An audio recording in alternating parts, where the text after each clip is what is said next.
What a weekend. And I sit here and I say to you, what a weekend.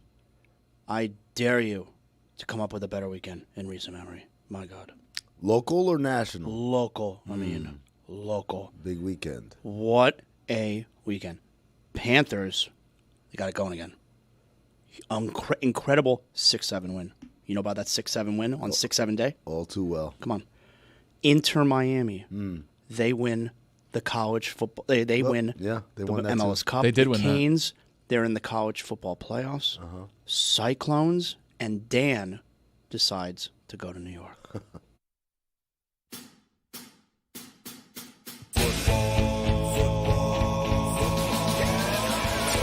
is back, Jack.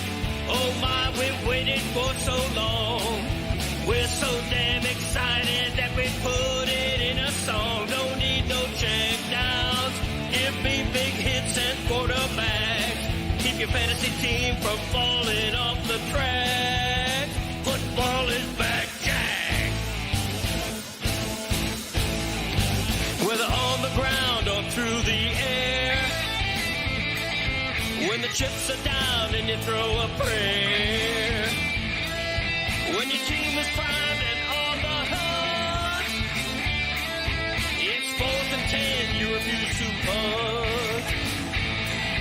When the shoulder pads and helmets crack, that's how you know that football is back, Jack.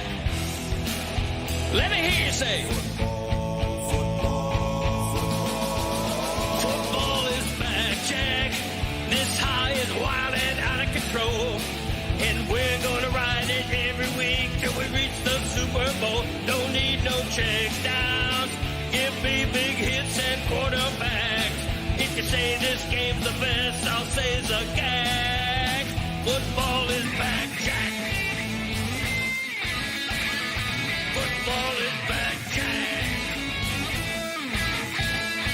Football is back.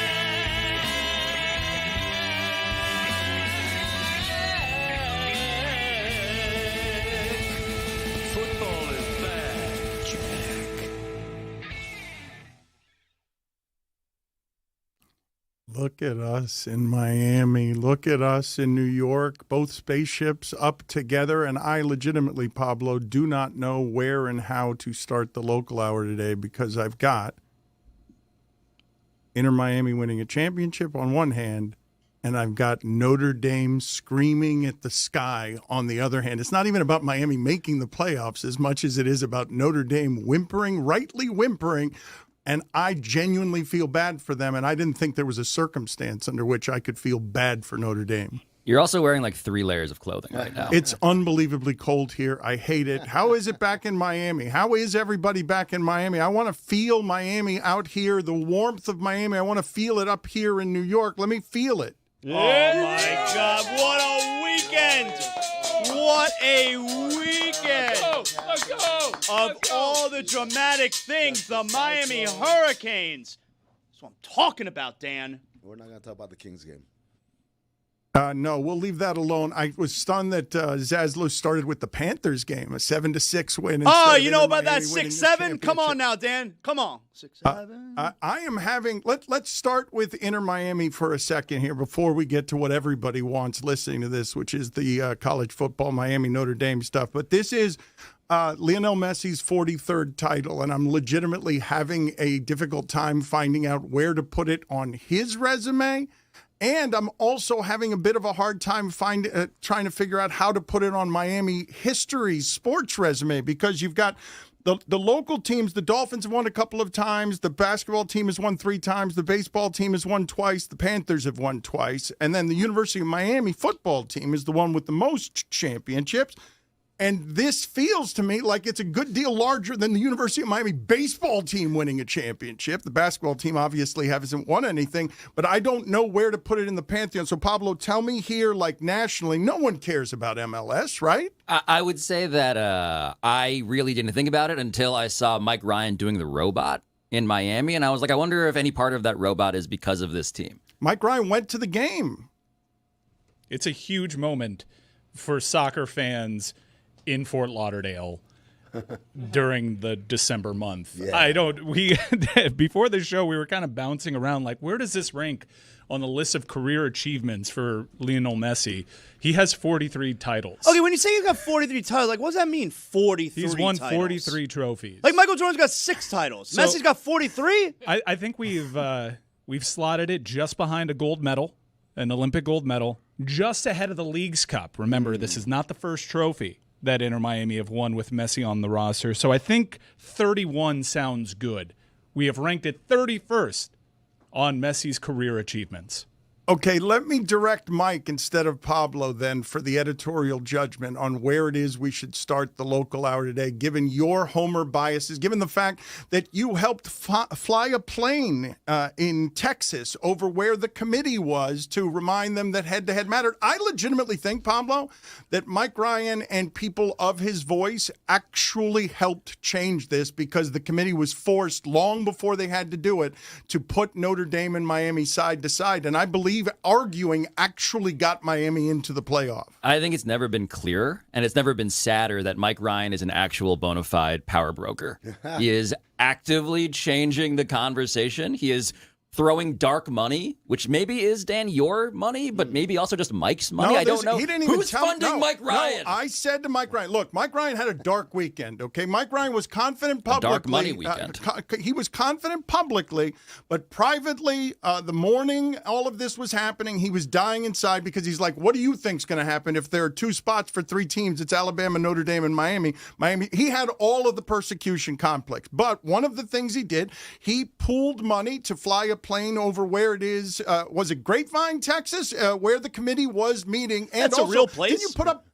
Didn't you put up billboards as well? Because I said, I wish we'd done that. And Mike Ryan said to me, I did do that. Yeah, it was part I of the did group. put money into that. And then someone else tried to take credit for it, right? Yeah. Lifestyle Miami. God, we love them. They own the Chargers in Battle Court. More on that in a moment. But yeah, I was part of a group that did that because head-to-head should matter, and I'm glad that it did. Ultimately, it was ridiculous that it didn't matter for a month. But yeah, all this stuff, it's ridiculous that this stuff is decided in a literal back room with 12 old rich white guys, and they're super. Condi? No, not Condi anymore. I saw one woman, though. There is There's a one woman woman. in there, Yeah, there is a woman. But they're impressionable. And I told you on Friday's show, people were going to wake up to a whole new world where everyone was all of a sudden going to start stating the obvious. And we had Kirk Herbstreit, we had Nick Saban, you had Urban Meyer, you had Greg McElroy, you had all these people saying head-to-head mattered. And I was really confident entering that Big Ten title game where Mark Ingram, a Heisman Trophy winner for Alabama, is even saying Alabama doesn't belong in here. And I got really worried by how that Alabama game developed because Alabama. You think the Bama fans are mad? Dan, Alabama is the first team in the CFP era to not slide whatsoever in the rankings after losing their conference championship game, and they got blown out. They had -3 rushing yards. Miami rushed for more yards on Saturday than Alabama did. BYU slides because they got beaten in a similar fashion, and that's the benefit that benefits Miami. But I can't for the life of me understand why Alabama didn't move down. Notre Dame should feel wrong because they are better than Alabama. They are better than Oklahoma. But the discourse nationally was always about Miami and Notre Dame, and Miami always had the head-to-head. Did you hire the nightclub plane? Like I'm like on Miami Beach and I see the like at Live tonight or 11 or whatever. Did you literally get the same plane? Because that's what it looks like. It was very expensive because that plane departed from Opelika. H2H Batters Miami in feels like a threat, frankly. I mean, like when I say power, Dad, we're living in this time when politicians actively are leaving like their coalitions because they're afraid of the maniacs in their mentions who will send mail to their house and dox them. What Mike Ryan did in this billboard and that plane is basically say, we are going to spend money haunting you if you don't do what we want. I do believe that Miami argued its way into this over the last month because it's true what Mike is saying, that all the voices were saying this except for Joey Galloway. Joey Galloway says that what just happened is very strange, and it is very strange. It's wrong, and it's going to end the bowl system as you know it. Look, you can't wrong Notre Dame like this and not have major change. One of the great things that I read is that Notre Dame now has it contractually guaranteed that if this happens to them next year again, they're automatically in writing, no matter what it is that they're doing with the system, because they have a contractual clause that if they'd had it this year, can you imagine if they had it this year? Can you imagine how crazy Miami would be if this had already happened last year and Notre Dame had a contractual clause that got them into a violent sports championship round with paperwork? And that's what Notre Dame has now. But when you have the athletic director, Pete Pavakwa, the wording he's using, he's calling it a farce. He's saying it's a shock. He's saying he's in utter disbelief. He's saying they feel like they were punched in the stomach. All of Notre Dame was watching that, waiting to see who they'd play. Notre Dame was sitting in front of the television assuming that this could not happen, that this was not something that was even possible.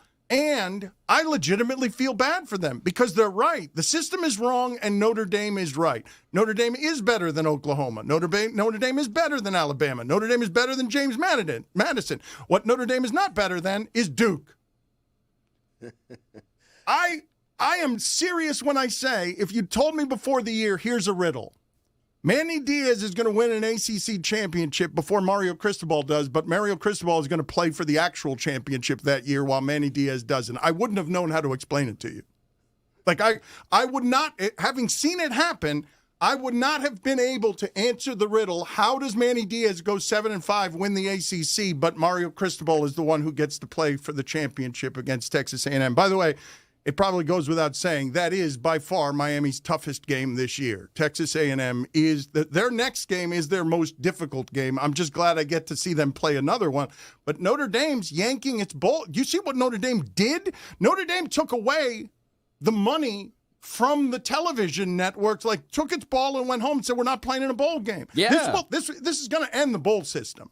Oh, I like that take. By the way, so that's how Notre Dame does business, right? They do it like through official legal channels. They're getting rules and policy changes enacted.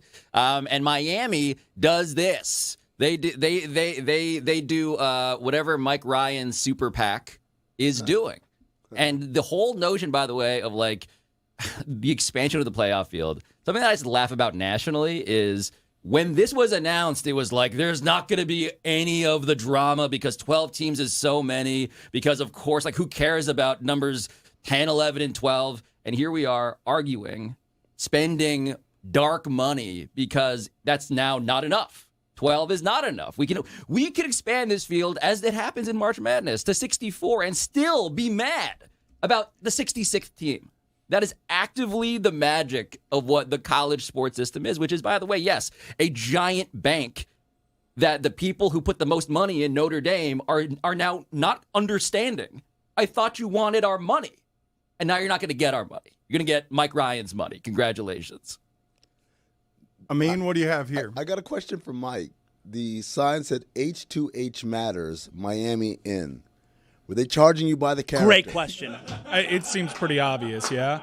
There was another lieutenant in our Air Force that negotiated that deal. I just contributed to a pot. So those 6 letters, major difference. I mean, imagine, it's flying from Opelika. You got to cut corners where you can. It's like the scene from the Three Amigos where this guy sent a telegram to the Three Amigos like, it's cost too much. I'll give you the 10 peso version. I know that because I'm a movie guy. Do you know what the rejected ones were, Mike? Were there other options? Were you part of the decision-making process on what would it would say on the banner itself? That was workshop in the group chat, but I just, Venmo'd somebody. Okay, so H to H matters. Pablo's got this right when he says it did sound like a threat. It sounded a bit. It's from Miami. That Miami generally resorts to thuggery. And I believe that was threatening. You have It was only slightly less threatening than we know where you live. That's basically what the message is. We did. We are single R watching you, single U to save characters. Yeah, we did know where they lived. But I think that what we saw over the last month, and I think Notre Dame is right to feel bad and feel duped by this TV show, which was... That's the only thing they have the right to, is to feel duped. Yeah, That's it. They should, but I Duped. think the real injustice here was that the nation and Notre Dame was led to believe, maybe not for the first release, because Miami was not playing good football when they were ranked behind Notre Dame. Even I said, I understand this one, but if Miami gets it together, we got to right this wrong. And then 2 weeks in, I was like, this is absurd. That's the real injustice here, is that they were led to believe for so long that as it pertains to Miami, the only injustice. Head-to-head didn't matter. They could have used 2 weeks to campaign against Oklahoma and Alabama, because I truly believe Notre Dame to be better than those teams. Notre Dame is deserving of a playoff spot. I've said that all along. They're just not more deserving than Miami. I don't think so. I don't think they're more deserving than any of those teams you just mentioned right there. And the only thing Notre Dame can gripe about is that they were duped. That's it. Is that there were people going on television for 4 straight weeks telling you that Notre Dame is in, when the fact of the matter is they shouldn't have been in at that point. Zaz, there were minus 3,000 on sportsbooks to get in up until that message came out. You can't say all they have to be upset about is being duped. When have you been duped and not been upset? Like, that's the thing that they're upset about. When Bavakwa is saying that the television show for the last few weeks is a total waste of time, when he's calling this an absolute joke and a farce, there's no disputing of that. Oh, it is. They are absolutely right to feel wronged by this, because duped is you don't play football games to feel duped at the end. You're right. They can feel wronged, but feel wronged because they got duped, not because they deserve to be in based on merit. They didn't deserve to be in based on merit. The only leg they have to stand on is, you said we were in, and then you told us we weren't. That's it. That's it. No. I would say the other leg they have to stand on is they've got only 2 losses, while Alabama has 3, and they're two very good teams, and they're very close games, one of them on the road at Miami. Like, that's the leg that you stand on. Alabama's got 3 losses and isn't actually that good. We're better than Alabama. You're giving Alabama credit for a couple of 4th downs that they made against Vanderbilt. I think the committee did the right thing when it comes to Alabama. First of all, Alabama was the number 1 seed in the SEC, and I cannot roll with the idea that if you lose your conference championship game, you wind up missing the playoffs. I can't roll with it. To BYU. Let me stop you guys here on this one, okay? This is what's disqualifying. Alabama lost to FSU. That should be disqualifying. FSU won 2 of its last 9 games. FSU has 5 wins this season, 1 against Kent and 1 against East Texas A&M, which is not something I knew existed before I looked it up. Put it on the poll at Le Batard Show. Did you know there was an East Texas A&M? How many Texas A&Ms are there? That's another good question. Put it on the poll as well. How many Texas A&Ms are there, yes or no? When I say to you they lost by 2 touchdowns against FSU, a 5-win team, it's a disqualifying loss. Like, they've got 2 others. They've got 3 losses, and that's more than Notre Dame. But Notre Dame's 2 losses are to 2 teams we would all say are top 10 teams. But then I just found a West Texas A&M. They like their agriculture mechanics out there in Texas. You were saying, Zaslow? I just feel like you're then doing the thing where the losses wind up mattering more than the wins. And while FSU's loss to FSU is as bad a loss as there is in the nation, it turns out, in regards to the teams in the top 25, Alabama's wins to me mean a whole lot more. They have great wins on their schedule this year. The wins need to count more than the loss, no? The way they lost in the championship game, to me, should be something that makes them not be allowed to play any more games this season. Just stop there. The way you lost that game to Georgia, a team you already beat, okay? A team you already beat this season, and you usually do beat. You're the only ones who have beaten Georgia the last few years. And the way that game went, I don't want to watch that as a playoff team. To Dan's point, it's absurd that this team did not slide. I don't know what they did to be ranked ahead of Notre Dame in Tuesday's rankings.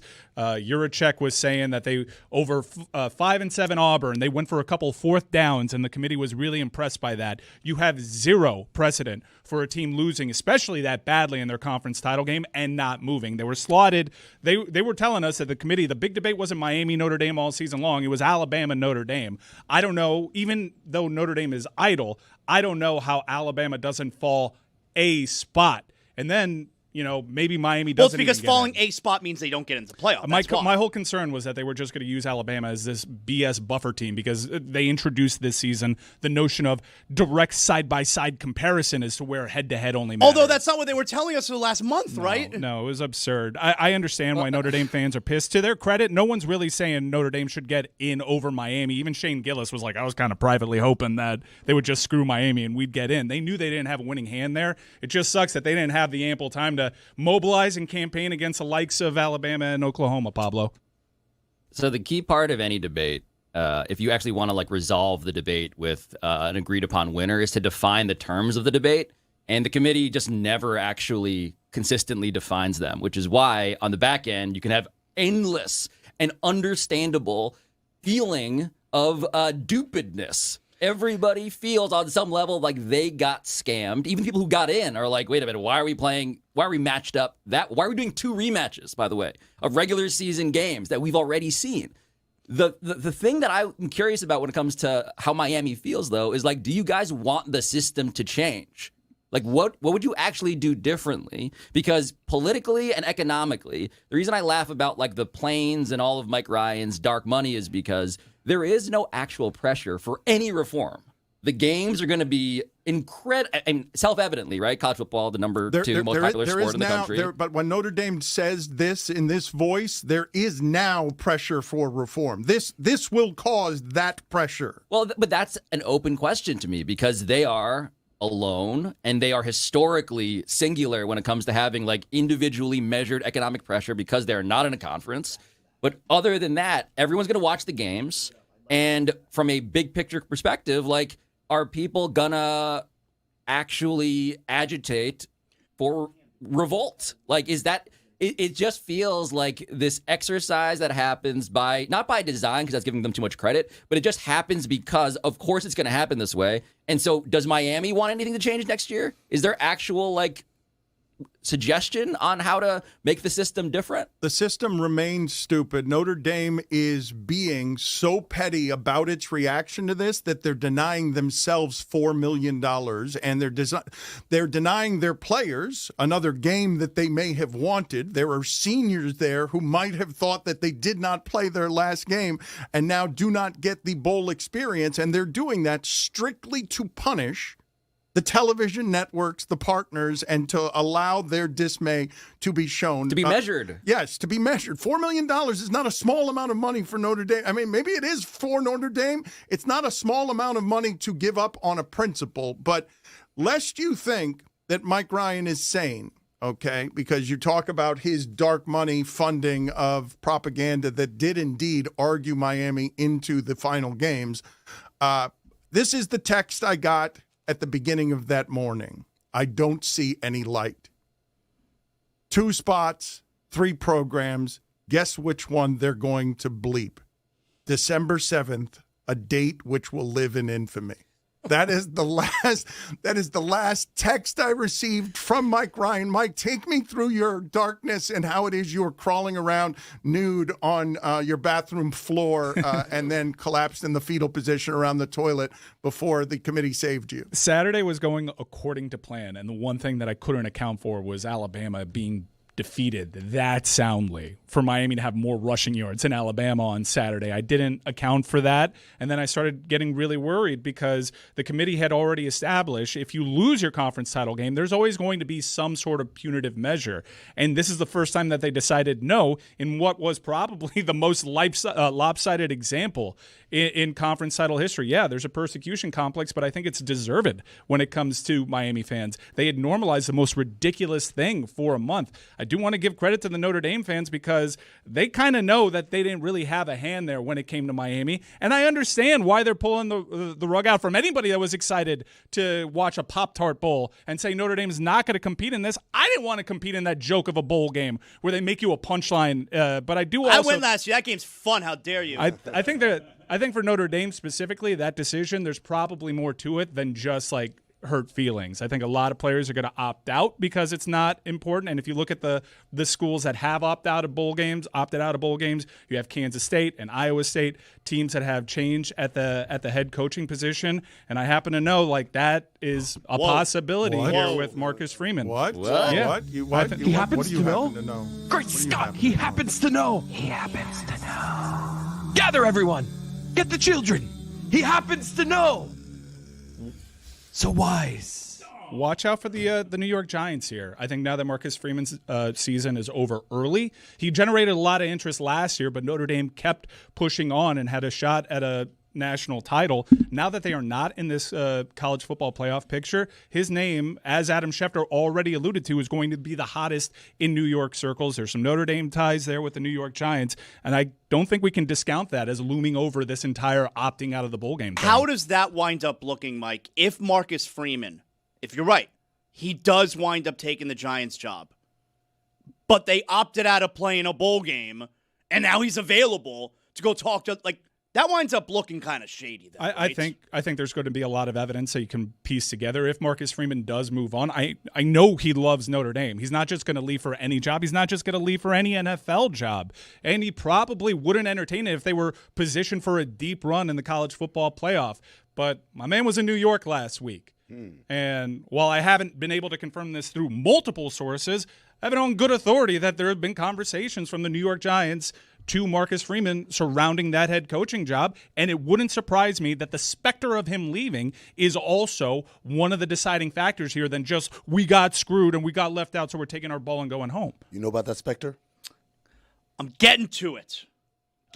Dan, to piggyback off of Mike Ryan's Notre Dame topic, can you go back really quick and talk about the contract that Notre Dame signed that says basically, hey, we're in the playoff anytime there's some sort of situation like that? Like, how do they get to do that? I couldn't believe it when I read it. I was confused by it, and I want more details. I haven't done any reporting on it beyond that. I just know that if they're in the top 12 next year, they're guaranteed a spot no matter what the committee is talking about. I don't know how it is that they ended up getting that contract clause. It's a good question that you're asking. I would assume that a lot of people would want that clause. I'm on it. I do have an update though when it comes to where Marcus Freeman is going. I have just found out that there is a Texas A&M University at Qatar. Qatar, that's a fine. It's a real fact, by the way. That's an actual thing. How many Texas A&Ms are there? Have you gotten the answer to how many Texas A&Ms there are? I'm still scrolling. Can I explain to people just very briefly what kind of insane space Mike has been occupying recently when he spits at you in the matter of a few minutes? Even Shane Gillis says, I was going to comment on that. Like, this is how the sausage is made, actually. It's on Instagram. Even Mark Ingram and Shane Gillis say he's just looking for allies wherever it is that he can find them anywhere in the world. Even Shane Gillis said, Zaz, I don't think you get to celebrate Inter Miami's championship. You declared dumbly that you were out on Inter Miami as soon as Luis Suarez spat on a Seattle staffer. Okay, it's not like I decided to get out for no reason whatsoever. I didn't like the way Inter Miami handled and everything. I don't necessarily like what the team stands for. I will tell you, it's not like I was stand for a championship. They stand for being unlikable. And I'm not going to sit here and tell you that I didn't want them to win. I did want them to win. I was glad that they won. I'm not rooting against them. It's not like I have another favorite team, but like I don't have the joy, or like I don't feel it the way that I would have hoped that I would feel when Inter Miami won a championship. Roy, do you have the access back there to the Kentucky Fried Chickens? I can't access that here in New York. No, you're being honest about that, but the thing you're not being honest about is you said you were going to watch the game. You're going to watch Inter Miami before the SEC championship game. I saw the last 3 minutes. I did. I watched the last 3 minutes on my phone, Dan. Yo, chicken time. You're fried! It's okay. I wasn't watching either. I didn't see it. Neither of them are credit to the Moss family. I didn't know they won. The Moss family, they did for them. That's all right. They called frauds at one point. They played Port St. Lucie. Huge weekend for the Moss family. Let's examine that one for a second, because Mike is right. Not just for the Moss family, for David Beckham. Those owners were really emotional. They accomplished something in Miami that was really hard to do and has an assortment of obstacles in Miami that you're not going to get in other places in the United States, just because Miami is so incredibly weird about how it supports anything with dollars. And Jorge Mas, I was introduced to him basically when he was sitting next to Jeffrey Loria, pretending that he had the money to buy the Marlins when he didn't have the kind of money that you needed to buy the Marlins. But it's how he got into the game, and now he is going to be somebody who is one of the more successful real estate people that we have in Miami, because he's got this giant stadium coming in and got the best player in the world, and now got a championship. Like, you really do have to celebrate what this ownership group has done. I wonder, Pablo, if you believe the comp, or if you can help me with a comp on when you go out and get the singularly best soccer player to ever play, and you put him in a league that has a lot of soccer players who are not as good as him. Should Miami feel about this championship the way that, say, a city in Taiwan would feel if LeBron James at 36 or 37 years old decided to go over there and play against a bunch of Taiwanese basketball players? Because you went and got the best player in the world. He's clearly better than everyone he's playing against. He set a record for assists in a playoff series. The fact that they lost to Atlanta in the first round last year is one of the greatest upsets in the history of the sport.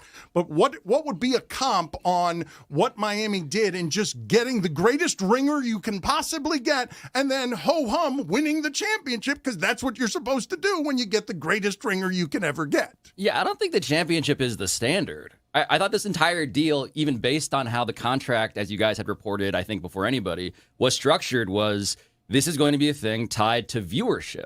Like, this is a deliberately popular product that will be measured through ratings. So the idea of, like, yes, Leo Messi won the title, the championship. The reason I am, like, waking up today and shrugging is because, A, Dan, you're right. Like, of course, it's Leo Messi, even though that was not guaranteed as recently as last season. The real question is, as recently as the 71st minute of that game, it wasn't guaranteed. But the question then becomes, like, all of this was structured to be this segue towards the World Cup also coming to America. America finally embracing this sport in a way that was going to be different, with Leo Messi as this giant lever. And so to me, it's not even about, like, how does Jorge Mas, who has a great, perfect, rich guy Miami name, how much does this do for the sport in general? And I don't know what the latest data is on that, but that's, to me, the actual standard of success. I think that's a fair standard to apply here. I will say, in terms of on the field, they've knocked it out the park. Even off the field, this is a club that almost died before it ever got off the ground. David Beckham almost left this project numerous times. Jorge Mas was a lifeline as other ownership groups fell apart. And then in a big press conference, they made a lot of promises. Messi was one of the faces featured in this video. The hope, the promise that maybe this is a town that Messi could one day play in. Not only did they get Messi, they got Messi at a high level while he's still one of the best soccer players on the planet. He just had, in 49 appearances, he had the greatest MLS season ever. He appeared in 49 matches. He scored 43 goals. He had 26 assists. And now he got the trophy that everyone that was a casual sports fan said, well, isn't that the one that matters, even though they afford 3 different trophies in this league? Isn't MLS Cup the one that matters? And I know you made the Taiwan comparison. Like, he's playing opposite of Thomas Mueller on the other side. The competition's a little bit better. I understand in the eyes of the world, MLS is, not even mid-tier, a lower-tier professional league, but this is still really impressive. They were really good athletes. I mean, help me with this then, because I just chose Taiwan for no particular reason. I was stumbling around with whatever the comparison should or would be on Miami getting the greatest ringer in the world and putting him in a league where the players are not what he is. First of all, you guys are not going to disrespect the Taipei Kings. That is a class organization. They run a good program over there. We're not going to use them as a punching bag. But, I think it bears noting other MLS stars that came over from Europe were way, way further down the line. They squeezed pretty much the last of the toothpaste out of the tube. And Messi came here relatively younger compared to those other ones. And, Mike said it's a lower tier level of competition. I mean, it is. Even when you name a Thomas Mueller, but really what we're talking about competition, we're not talking about the high end. We're talking about across the board with 22 men on the field. How many of them stack up? Yeah, but I mean, if you were watching that game, they were running circles around Miami. Miami did not have the pace. I saw to last keep 3 up. minutes to keep up there. This is a Vancouver Whitecaps team. Vancouver controlled all the possession in that game. In the second half, Miami had to be super efficient with their opportunities. They did not have the legs to keep up. The athletic advantage was with Vancouver, not with Miami in that game. It's a really difficult season. They play a lot of games. He's got old legs. He was super efficient with his opportunities there. I don't want to diminish it. They beat a team that had played them off the pitch in 2 previous meetings. This is huge for Inter Miami. This is huge for the Moss family because they had a whole bunch of bluster and they followed through on everything else. I do agree with Pablo that I thought the metric for success here was growing the game. And if you look at even attendance, which was something that MLS would always hang its hat on, that took a hit. The TV ratings, forget about it. The sport is less viewed now than when it was before Messi got to that league. So I think that is a fair standard to uphold. But in terms of on the pitch, getting the stadium, getting the best player, playing the best football, the Moss family delivered there. The rest seems to be an MLS problem. How have we gone 30 minutes and not talked about the Cyclones? Oh, all right. Hang on a second. Hold on. We haven't talked about the Dolphins. We haven't talked about the Dolphins. We're going in order of importance here, Dan. Championships, Dan. Championships. Since the Cyclones won the championship, I don't know if you paid attention when you're out there. Well, they're on their way to playing it. They have not won it yet. Well, no, it's in the books. I guarantee We you. punched our ticket. We punched our guarantee it. ticket. We punched our ticket to Magic City Casino Friday, first toss, 7 p.m. It better be a madhouse at the Magic City Fronton. Everybody from Clone Cartel better be out there as we take on the Devils. The ownership group from the Devils and the ownership group from the Cyclones, they were in the very first Battle Court final. And now we come full circle in the last Battle Court match ever played at Magic City Casino as we are moving locations next season. Whoa. All right? What do you How like many during Magic the game? Cities are there? How many Magic Cities are there? Are we different? Different Magic Yeah, City. the different Magic City. Not Both that have wings. Yeah. But that's where the comparisons stop. But yes, the Cyclones are playing. They did not play a good game. We almost went to a tiebreaker. And then Barba had to come in as an injury replacement in the final match, effectively securing our spot there. And I had to give Ray Lewis a handshake and say, hey, get him next time, Tiger, as we move forward in what was essentially akin to the NBA bubble, closed to the public, just the VIPs there for this match. But on Friday, all bets are off, open to the public. We better hear you. We better feel you. Ray Lewis went out there again. He goes out there quite a bit, doesn't he? He owns the Warriors.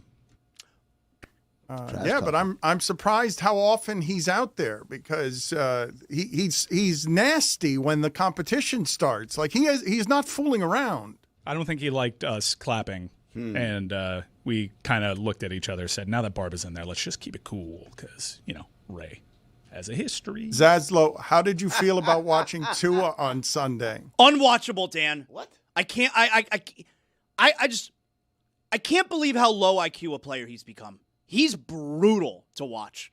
He's so bad. And you know what? It's shown us that Mike McDaniel might actually be a decent coach because he knows he can't rely on Tua, so he does what he's good at, and that's run the football. He's a great running coach. That schedule the rest of the way is pretty tough for Miami. Have you seen who it is that they've got coming up next? It's Pittsburgh, Cincinnati, Tampa, New England. That's not. You're thinking 3-1. It's not going to go. That's not going to go well throwing behind the line of scrimmage with no Achane. Maybe the running back should turn to him.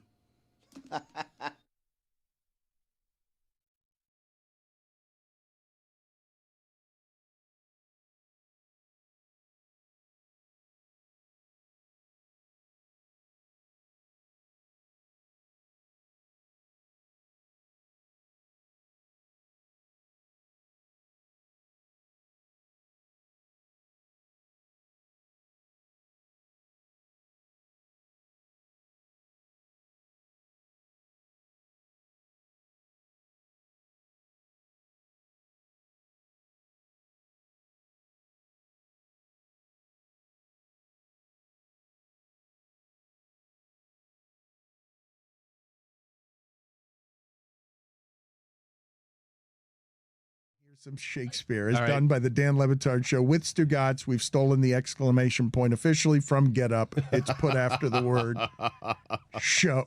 So this is Act 1, Scene 2 of Macbeth.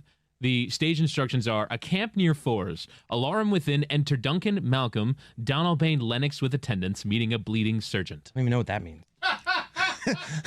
Jessica, you will play the role. All right, so wait, can we set the scene? Thank you, Mike. Can we set the scene, Mike, from high school?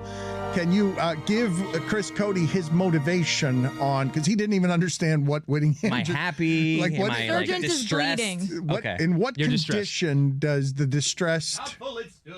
Okay, very good. Good confidence there. Let's have the music that we need, Shakespearean music, and let's see if we can find our note here.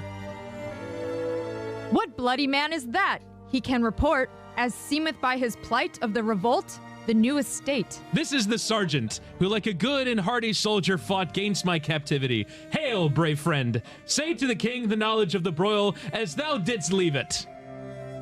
So true. Doubtful it stood, as two spent swimmers that do cling together and choke their art. The merciless MacDonald, worthy to be a rebel, for to that. The multiplying villainies of nature do swarm upon him from the western isles. Of kerns and Gallowes glasses is supplied, and fortune of his damned quarrel smiling. Showed like a rebel's whore. Showed like a rebel's whore. But all's too weak for brave Macbeth. Well, he deserves that name. Disdaining fortune with his brandished steel, which smoked with bloody execution. What? Yes. Like Valuor's minion carved out his passage till he faced the slave.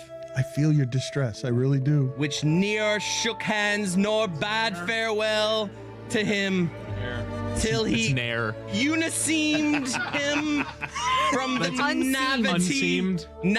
nave Rolling. Don't let them deter you. to the chaps and fixed his head upon our battlements. O valiant cousin, worthy gentleman. Ah, as whence the sun's gins his reflection. You missed your cue.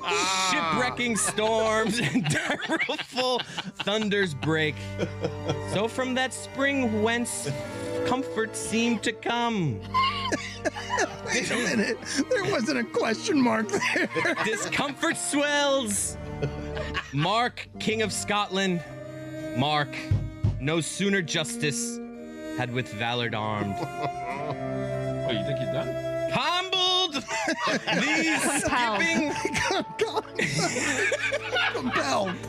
these skipping kerns to trust their heels. Not compelled. We need compelling. But the Norwegian lord surveying vantage. Which is it? Furbished arms. Vintage or vantage? And new supplies of men. All right, we've begin a fresh assault. We've tested his endurance. Not this. Our captains, Macbeth and Banquo? And scene. You almost made it to the finish line.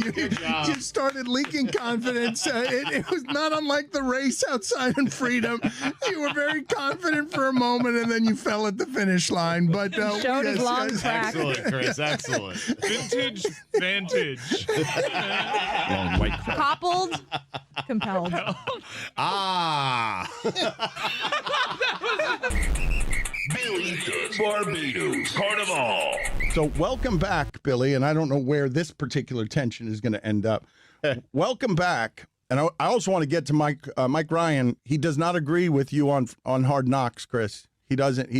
Oh, trust me. We had a whole text exchange last night. I almost drove to his house to fight him. Yeah, you guys have very wildly disparate opinions on the Oakland Raiders and Hard Knocks. But first, Billy, welcome back. How was your honeymoon? It was good. Thank you for asking. Oh, he's tightened up his game now that he's refreshed. Okay, things are It's just so hot today, Dan. I don't know what's going on with the air, but luckily I have this little fan that I bought before a hurricane that I have plugged into my phone, so like it's keeping me nice and cool. I'm so jealous. You guys should get these. These things are awesome. Look at it. Dan, you see this thing? Look at this.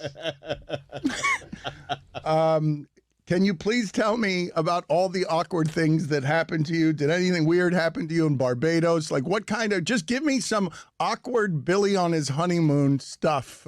Is there anything that... The non-awkward would be a much shorter story. Yeah, I wonder how this is going to go. What's the best you got from your honeymoon? And then we'll move on to other things like Antonio trying to steal your job. I've had a lot of awkwardness, in my entire life, I guess. But recently I've had a bunch of awkwardness. So I'd say from the honeymoon, I think the most memorable thing that we did was, so in Barbados, they have an annual carnival, right? Or carnival or whatever, right? It's called Crop Over.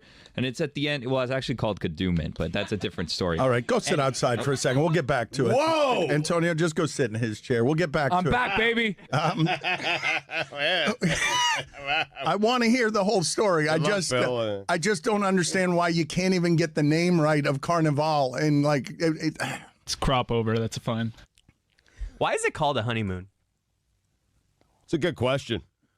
That is a good question. Put it on the poll, Antonio, now that you've replaced Billy in his chair. Do you know why they call it a honeymoon? Mike, do you have the sound? A very simple sound, a very simple question. Basically, I want you to hear Billy, who has a reputation for yammering and just not being able to get anything out, and he's rusty, because he hasn't been paying attention to the internet for 10 days. So he came in here today, and it was just a furnace blast of news, all of it weird, disorienting. The local hour has gone someplace else. We showed him Antonio Brown's feet. Yeah, like he's missed a lot. I am actually scared when I disappear for my honeymoon. I'm going to come back and I feel like things are just going to be gone. There's the possibility like the shipping container room just floated off into the Atlantic Ocean. We're still not out of hurricane season. Yeah, I am going to fall it's very easy to fall very far behind, very fast when it comes to the amount of stimulation and news and sports stuff that you are getting. Billy was off the grid. He comes back. Everything's changed except his inability to say anything quickly. So it's white now. Everything is different. Like you That's the most efficient you've ever been. Yes. Look at that. Did you learn something on your honeymoon? Okay, so lest you think he has cured his ills of not being efficient, please play for the audience. This is Billy Rusty returning from his honeymoon. Just him simply trying to say where he was. I've had a lot of awkwardness, in my entire life, I guess. But recently I've had a bunch of awkwardness. So I'd say from the honeymoon, I think the most memorable thing that we did was, so in Barbados, they have an annual carnival, right? Or carnival or whatever, right? It's called Crop Over. And it's at the end, well, it's actually called Kadooment, but that's for the love of God. All right, go sit outside for a second. We'll get back to it. Whoa! You would have kept going. You would have given it 20 names if I didn't cut you off and kick you out. You would have given it 20 names. Actually, the roots of the word come from the 1700s and indigenous people. I was upset you did that to Billy his first day back, but hearing it back, he absolutely deserved it. Again, yes. I want you to hear again, just Mike, the last part of it, where he's simply trying to say, Billy is simply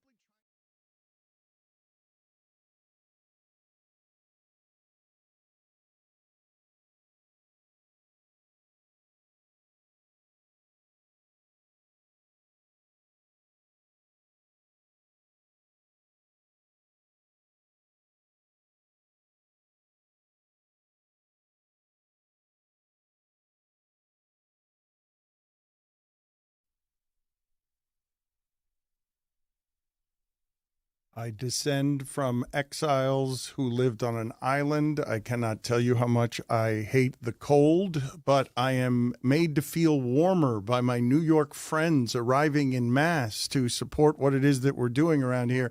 As I get a scarf I never wear tangled in my headphones. That was embarrassing what happened I between don't know how to wear a segments. scarf exactly. Hank Azaria is here, and before we get to Hank and his many voices and his many Emmy award-winning talents. I just want to play Michael Irvin's reaction to the University of Miami getting into the college football playoff. I told y'all I sought the Lord, and he heard, and he answered. He answered yesterday with the game. I'm leaving the Potter's house right now. While I was getting the last bit word from the Lord, my phone just started saying, God said I ain't gonna even wait that long. Before I got out of church, it was bling, bling, bling, bling, bling, and they all started coming in because we got in. Yes, sir, buddy, we got in. I'm heading home now. I'm gonna get in the locker room, and we gotta talk about this right here. I'm telling y'all, I sought the Lord, and he heard, and he answered, and he delivered. Amen. It's about how I thought that would sound. Hank, it is delightful to see you. You are usually very tired after you've done Comic-Con. What has that experience been? Tell me, how many of these have you done? What does that look like? Why do you go? Who do you go as? I go as myself. It's an amazing thing at Comic-Con. I go really because they pay a lot of money, and I have a foundation, and it's a really sweet way to raise money for charity, and you meet fans, and you lay out a table. I have like 30 different whatever you want to have signed, like all Simpsons characters or whatever, Brackmeyer, whatever it is, it's there. What's the most popular? What do most Simpsons people? things are the most popular. You've done 150 voices on The Simpsons. Is that an accurate number? That is a probable. I used to say I don't think it's accurate, but I actually do think it is accurate. Yeah. You didn't have any voice experience, did you, before that? Well, a lot, just growing up being a moron. Talking. Yeah. Tons, actually. But you didn't have any professional voice experience I had before done one thing. I had done a voice at the time Roger Rabbit was popular, way back when. And Fox, in the early days of themselves, wanted to do a pilot that was similar. It was an animated dog called Hollywood Dog, and everybody else was real. And I was the voice of Hollywood Dog. That was my first voiceover gig. And then they knew me the pilot didn't go anywhere, but they knew me from that. So then I auditioned for The Simpsons. Wait, and Mo was the first voice I did there. I'm sorry, I'm stuck on Hollywood Dog. So I'm finding out that there was a reverse Who Framed Roger Rabbit premise. I know it was not reverse. Roger Rabbit was animated, and then everybody else was. Although there were a lot of other cartoon characters, because they had this dog that was animated running around Hollywood, and everybody else was real, and I was the voice of the dog. Has anyone ever requested? I'm sorry, I'm lost. Hollywood Dog at Comic-Con? Hollywood Dog? No. Well, somebody once handed me some art from it to sign. I don't know if it was at Comic-Con or not, but people will find whatever there is and hand it to you to sign. So where did you think the voices were going to go when you did? You said you did Mo. The Mo was the first voice you did on The Simpsons? Yeah, Mo was. I love Al Pacino, young Al. You know, Godfather Al, Dog Day Afternoon Al. The best Al. I'm dying here. Everybody's coming down on me here. That Al. So I was doing a play in Hollywood at the time. I was playing a drug dealer, and I was using my Pacino voice. And I got the audition for this cartoon show. So I did this voice there. And they said, make it gravelly. So to me, gravelly was Bruce Springsteen. So, fun fact, halfway between Bruce Springsteen and young Al Pacino, you got Mo the Bartenders, mid-range in there. I want to talk football with some of Hank's characters. I was trying to get together with him yesterday to watch some football, and all he was insistent upon is, I've got to watch the Jets, and I've got to watch the Jets. And I'm like, why do you want? Why do we have to watch the Jets? It's 15 straight seasons without making the playoffs. Why do we want to and have to watch the Jets? You like an actual answer? Yes. Like, I'm a Jet fan. I can't help it. Believe me, I've tried to rehabilitate. I can't stop. And what Jet fans know is that very early on in the season, you are going to switch from rooting for the team to win to analyzing exactly how it's gone horrible, which is fascinating in its own way. And then you complain about that. And so, you're really up to the minute on how it's gone wrong. Aaron Glenn, you're not a supporter. I can't imagine that you're a supporter. Jury's still out, I suppose. I mean, is it? Yeah, I mean, there's a chance they've won. They're 3-3 in their last 6 games. Maybe he can. You were transitioning slightly there into like a corrupt Southern defense attorney as you were thinking about how to spin Aaron Glenn's tenure. I detected a vowel being elongated there. The voice went a little higher. Aaron Glenn, the jury's still out. I mean, it doesn't look great, but they're going to give him another year, I'm sure. So let's see. Who knows? I want to analyze some of the games yesterday with some of your characters. Let's do it. How did Mo the bartender feel about Bills Bengals? Yeah, I hate them Bills. Bills is them peoples is annoying. Josh Allen's pretty good though. Josh Allen's yeah, that's pretty part fun of to what's watch. so annoying.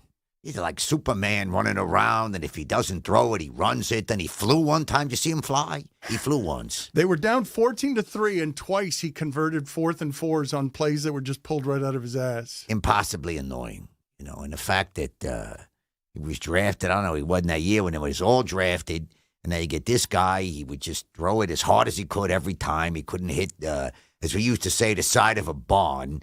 And now he's the best guy out there. But the Bills will find a way to lose. That's what you can always take comfort in there.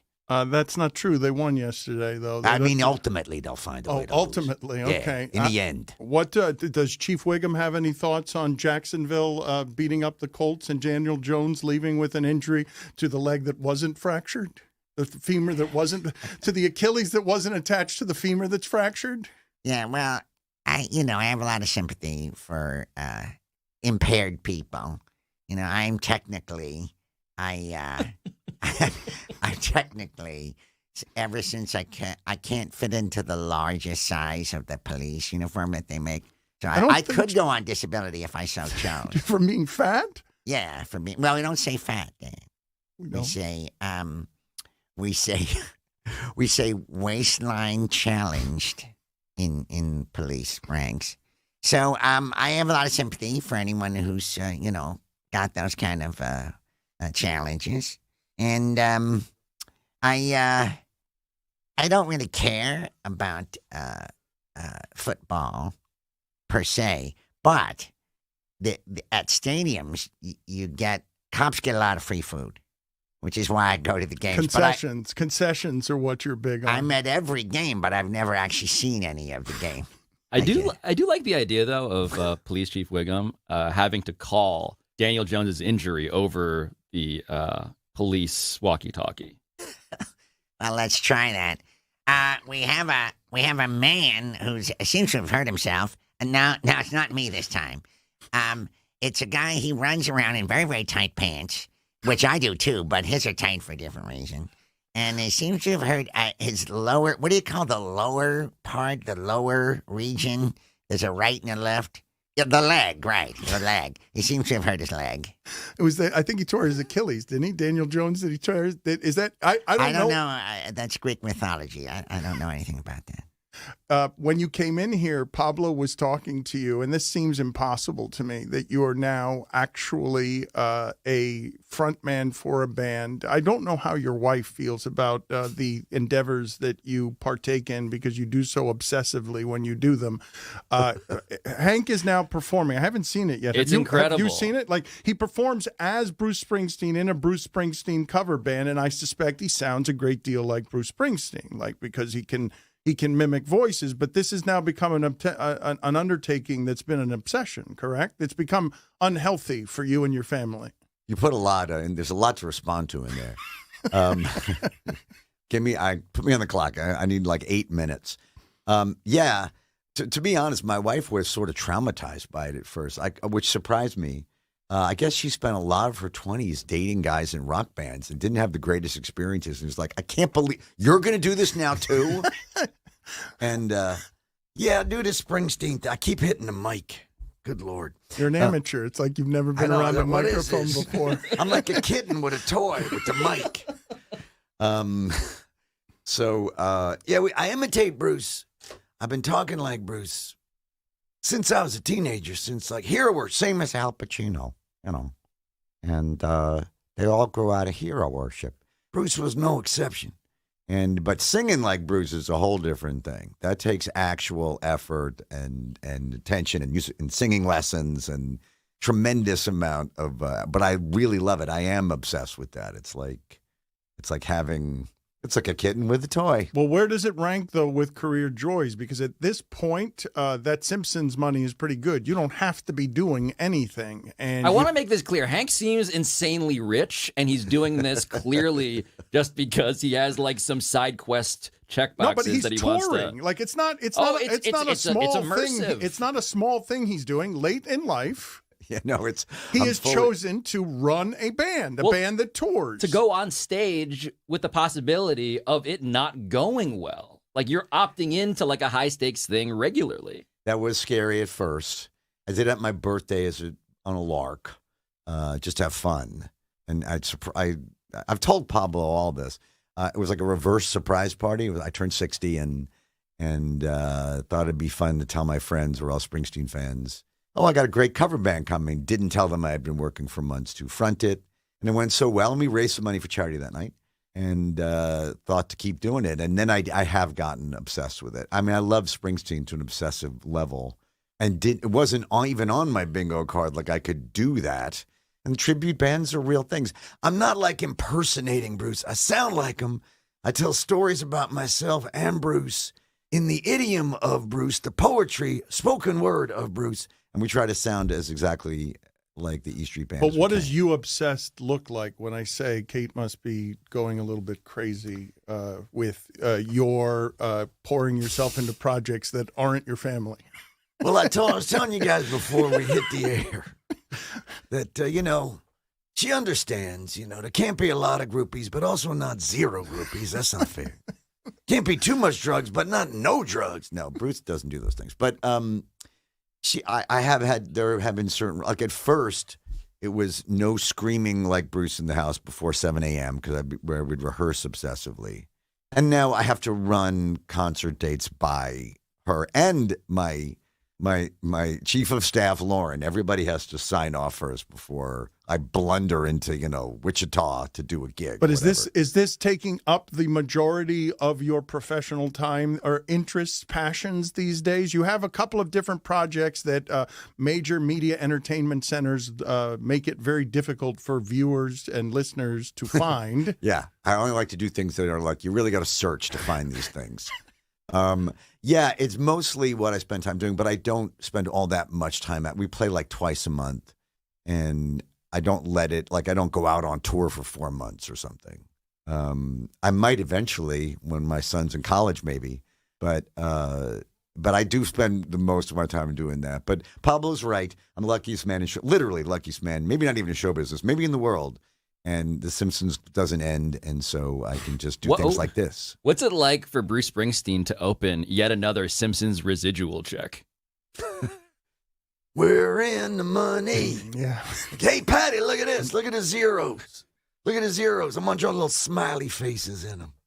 I was very excited to see that Brockmire is finally on Netflix. This passion project of yours, and that you've allowed us to go on a glorious ride with this character. Yes, you have.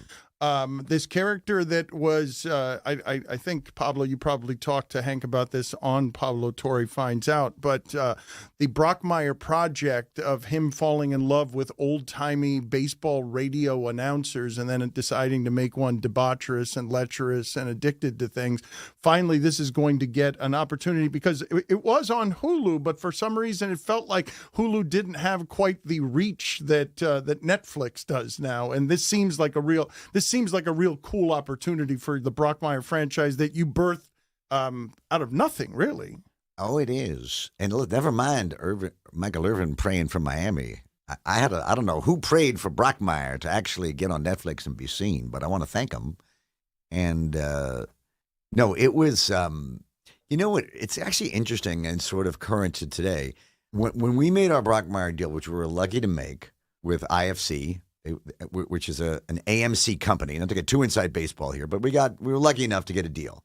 At the time, they had their deal with Netflix when we signed on, which was 120 million subscribers at the time, and it's how Portlandia became a hit because people would actually watch it on Netflix.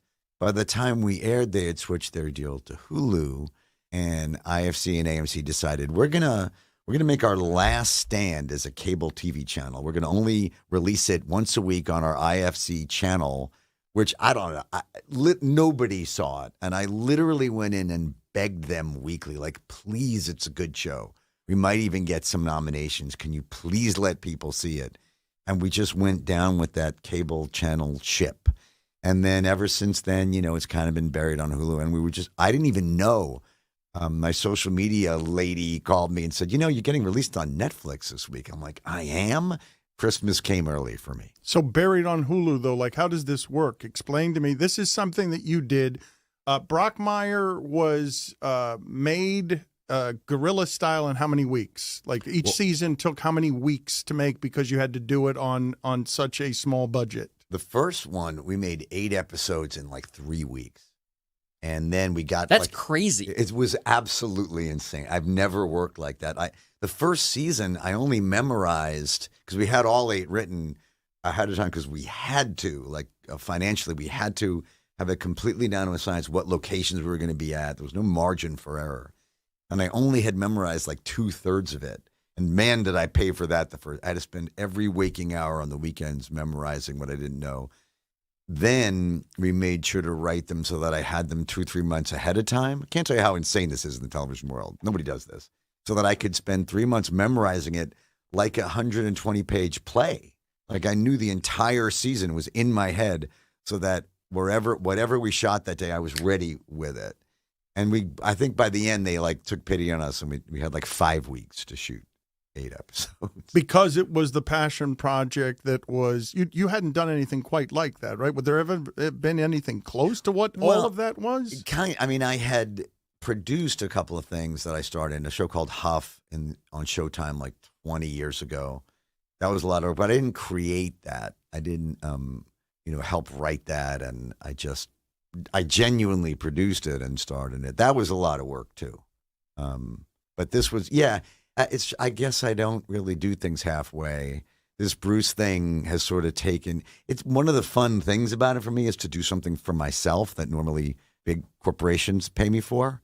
And it was nice at age 60 to sort of, it felt like a gift I was giving myself. But that's how I have fun. How does this work, though? Like, is there such a thing of something great? Brockmire's great.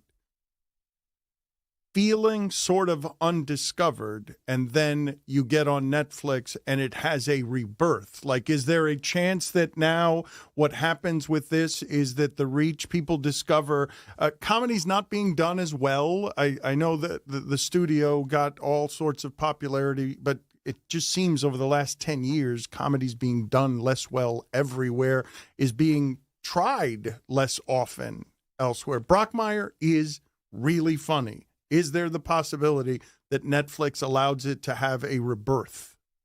Maybe if Michael Irvin prays for it. But what are the stories? What are the history of Netflix having something and then making it bigger than it was before? I don't know that I've heard of it. I know that I've been at this 40 years, Samad. I know that things either stand the test of time or they don't. I don't know how that translates into dollars and cents, but people look back and, what was it? The year that Dances with Wolves, which is a very fine movie, but it beat out Goodfellas for Best Picture, whatever. You're like, no, that wasn't right. So I'm not sure if it'll, pop. It'll break into Netflix's top 10 and become like a viral hit again. But I imagine more people will discover it. And as you say, it is really good. So I'm just glad that people will get to see it. You have another project that you're here to promote that is also hard to find. Actually harder, which I didn't think was possible. I don't even know about this project. That's how hard it is apparently to find. This is actually really good. It's a very, very, it's a dark comedy called The Artist, set in the Gilded Age, starring Mandy Patinkin, Janet McTeer. I'm in it. I played Thomas Edison in it, oddly. Also not on my bingo card. How do you work up the Thomas Edison voice? It's funny you ask, Pablo. I was reading it out loud. I'm like, my voice does not have enough gravitas, especially because he's sort of the straight man in this. It's a very sicko. It's set in the Gilded Age, and they use the C word like every page. Thomas Edison doesn't say it, but I reacted to it quite a lot. And it just didn't seem right as my voice. It's too modern. I don't know. And so I came up, I was like, it needs to be deeper and it needs to be more erudite and have weight. And it's Superintendent Chalmers is what it is. I was going to say, I didn't want to out Thomas Edison. He doesn't sound like Thomas Edison, a great inventor. He sounds like a superintendent. He's Superintendent Chalmers, but apparently Gary Chalmers always wanted to be a great inventor, and he admires Edison very much, so I cast him. But just as a matter of clarification, I'm finding out also that in the Gilded Age, they use the C word a lot. In this version, they did. It's really good. And then you have to go on your computer, and it's thenetwork.stream. Thenetwork.stream. I feel like I'm about to illegally Hank, you're at stream the top a football game. Hank, you're at the top of your game. Why is it that I and young people would have trouble finding in the age of streaming what your passion projects are? This was not I was a hired gun on this. I had the same reaction you did. I'm like, what is this? And then I read the script. I'm like, this is good. And then I saw another show this guy, Aaron Rappaport, did with John Leguizamo. I'm like, that's really good. So I'm like, okay, he seems to know what he's doing. And it came out really good. It's just that I don't know what the deal with this little streaming service is. But I imagine they're hoping to punch through. It's what we were talking about before on the air, that there's many ways to skin this cat now. Well, you are that way. I mean, what I'm now basically on. go through me. Yeah. Yes, I am now on the network.stream, and I'm realizing that, yes, you use your actors. You use Hank Azaria and all of the people inside of Hank Azaria to make people aware. I mean, by the way, as much as we are the last people on earth who should be making fun of like some independent thing. Like literally, that's the premise of what this studio is in New York. Is like, hey, can this be plausibly a place where real people show up and consider it also legitimate? It is funny though when the URL itself is like, it's like .stream. Okay, very good. It's like it's DAZN. I didn't know .streams existed. It's DAZN of streaming services. No, but we're not the demo either. I think somebody had a lot of money and said, I want to put out content. It's like self-publishing. And God bless, by the way, like that sentence is truly my relationship with why I work for Dan. He was like, I want to make content. And I'm like, I am content. That is me. That's what this was. And I don't, what do I care? What do I care, Dan? There's a nice script and they shot the things and they gave me donuts at the craft table. I want to talk to Claude from Along Came Paulie about Chiefs Texans. Oh my God. Let me think for a moment. Chief, I did not see this game. Don't spoil. That was late game. Oh, you know what? I'm sorry. Yeah, that's my mistake. Tell me. So Hank's got this funny thing. Hold on. Let me tell the audience what Hank does here. Hank does this thing. I think he exercises while watching some games, and so he waits. He does not know what happened in the late games yesterday. He wants to know what happens in Packers Bears. He does not know, and so he avoids. Wait, how does exercise preclude you from? Well, what happened, Pablo, I'm going to answer Claude, who was in very good shape. I didn't want to say it, but I record the games and then play them back while I'm on the treadmill or the elliptical, you say? Elliptical? You're making your way through the world on Monday morning, hoping that no one spoils Sunday Night Football. Down to a science how to not have anything spoiled. All alerts are shut off. Nobody bothers me. Any friend who spoils, as they say in Goodfellas, they get whacked so hard they don't do that again. I almost ruined Chief Texans because I forgot that's how you watch football. I would have killed you. So you only watch the 1 o'clock games. So as we sit here now, what are the games that you're most interested in knowing the results of that you do not yet know the results of? Bears, Packers, and Chiefs, Texans. Yeah, and I haven't even seen the Nick game from 2 nights ago. I still have Magic Knicks in the pipeline. And you've been able to avoid the result of Magic Knicks as well? Everyone who knows me is so terrified of spoiling anything. I mean, nobody says a word to me about anything. And I find it easy to avoid. I find every bit of news so disturbing these days that I'm quite good at avoiding all of it. All right, so Wendell Carter had 3 assists. No! How dare you? Don't blow it for me. This is ruined for me now. Which way do you want Chiefs Texans to go? Even though it. I want the Texans. I'm tired of the whole Chiefs thing. And which way do you want Packers Bears to go? That's a little more pick'em for me. This is probably the most insane segment ever done on I'm this more show. excited. What would you hope that this game that the audience knows already happened? It's a fun game. It's a fun game. If we want to talk around that Magic Is Knicks there game, any we can more too. solipsistic approach to sports talk? Does Amin want to this? give Hank any information on that Knicks Magic game from a couple of days ago? No spoilers. Don't spoil it for me. They lose twice to the Magic already. And this was their chance for redemption. So don't ruin for me. The fact that you know anything about the previous history of the Knicks and the Magic is itself. I don't miss any games. I just I'm see realizing some of them this. delayed. I'm realizing that you are arguably more committed to sports than people who are watching the games live because you're fighting to preserve that childlike sense of wonder. I don't like watching when I know it's going to happen. Anything. Movies, TV. Once it's spoiled, though, does that mean that no longer is something that accompanies you on the treadmill? Once a friend spoils it, that's it. You're not even going to watch it. You've lost that as they are actively, your friends, by spoiling it, are actively making you less healthy because they're keeping you from being able to do your daily exercise. You're being sort of facetious, but that's kind of literally true. I put it there like, thanks a lot. Thanks a lot. Now I got to listen to Springsteen when I work out today. So how do you watch it though? Do you speed through it, or will you watch Texans Chiefs the fourth quarter, or will you watch the whole? You'll watch a 3-hour football game? It depends. I will watch. I have this so down to a science. Depends on what I'm watching. I mostly root for, like, as a Jet fan, you normally don't care about the Jets quite early into the season. Although I will watch just to see. I kind of hate watch the Jets. Okay, and I'm very drawn to that. Then I'm always rooting for. I have 2 fantasy football teams which I enjoy. What are their names? Team names? We're in one league that is Godfather themed, and the name of my team is "It Was an Abortion, Michael." It's the name of my team. What a great question Pablo asked you, and how delighted you were to receive it. Oh, because you wanted to tell everyone that. My whole life has led up to that, pretty much. And my other team. That's hard to beat. It's an abortion, Michael. It's hard to beat, honestly. I think you opened with what is going to be the winner. I can't top that one. The other team, I'm on with my cousin Jack, and we are the Jerk Cousins, is the name of our team. When you say you hate watch the Jets, that makes it different than how you watch the Knicks and the Mets? Yeah, basketball I have a little bit less patience for. I've always felt like the only thing worth really watching about a game, unless you're there, is the last 5 minutes. But I will quite often usually watch the first quarter just to see how things are going.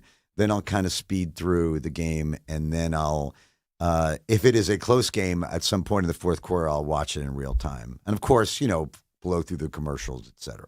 Do you have any instances where something happened during one of these sporting events that had not been spoiled for you, and you fall off of the treadmill? That something about your equilibrium gets knocked off because you don't usually run emotionally? No, but I've never fallen. But another reason why I watch on athletic devices is because I get so worked up watching the Jets, Mets, and Knicks. And I scream profanities into the house. I've been told to tone it down.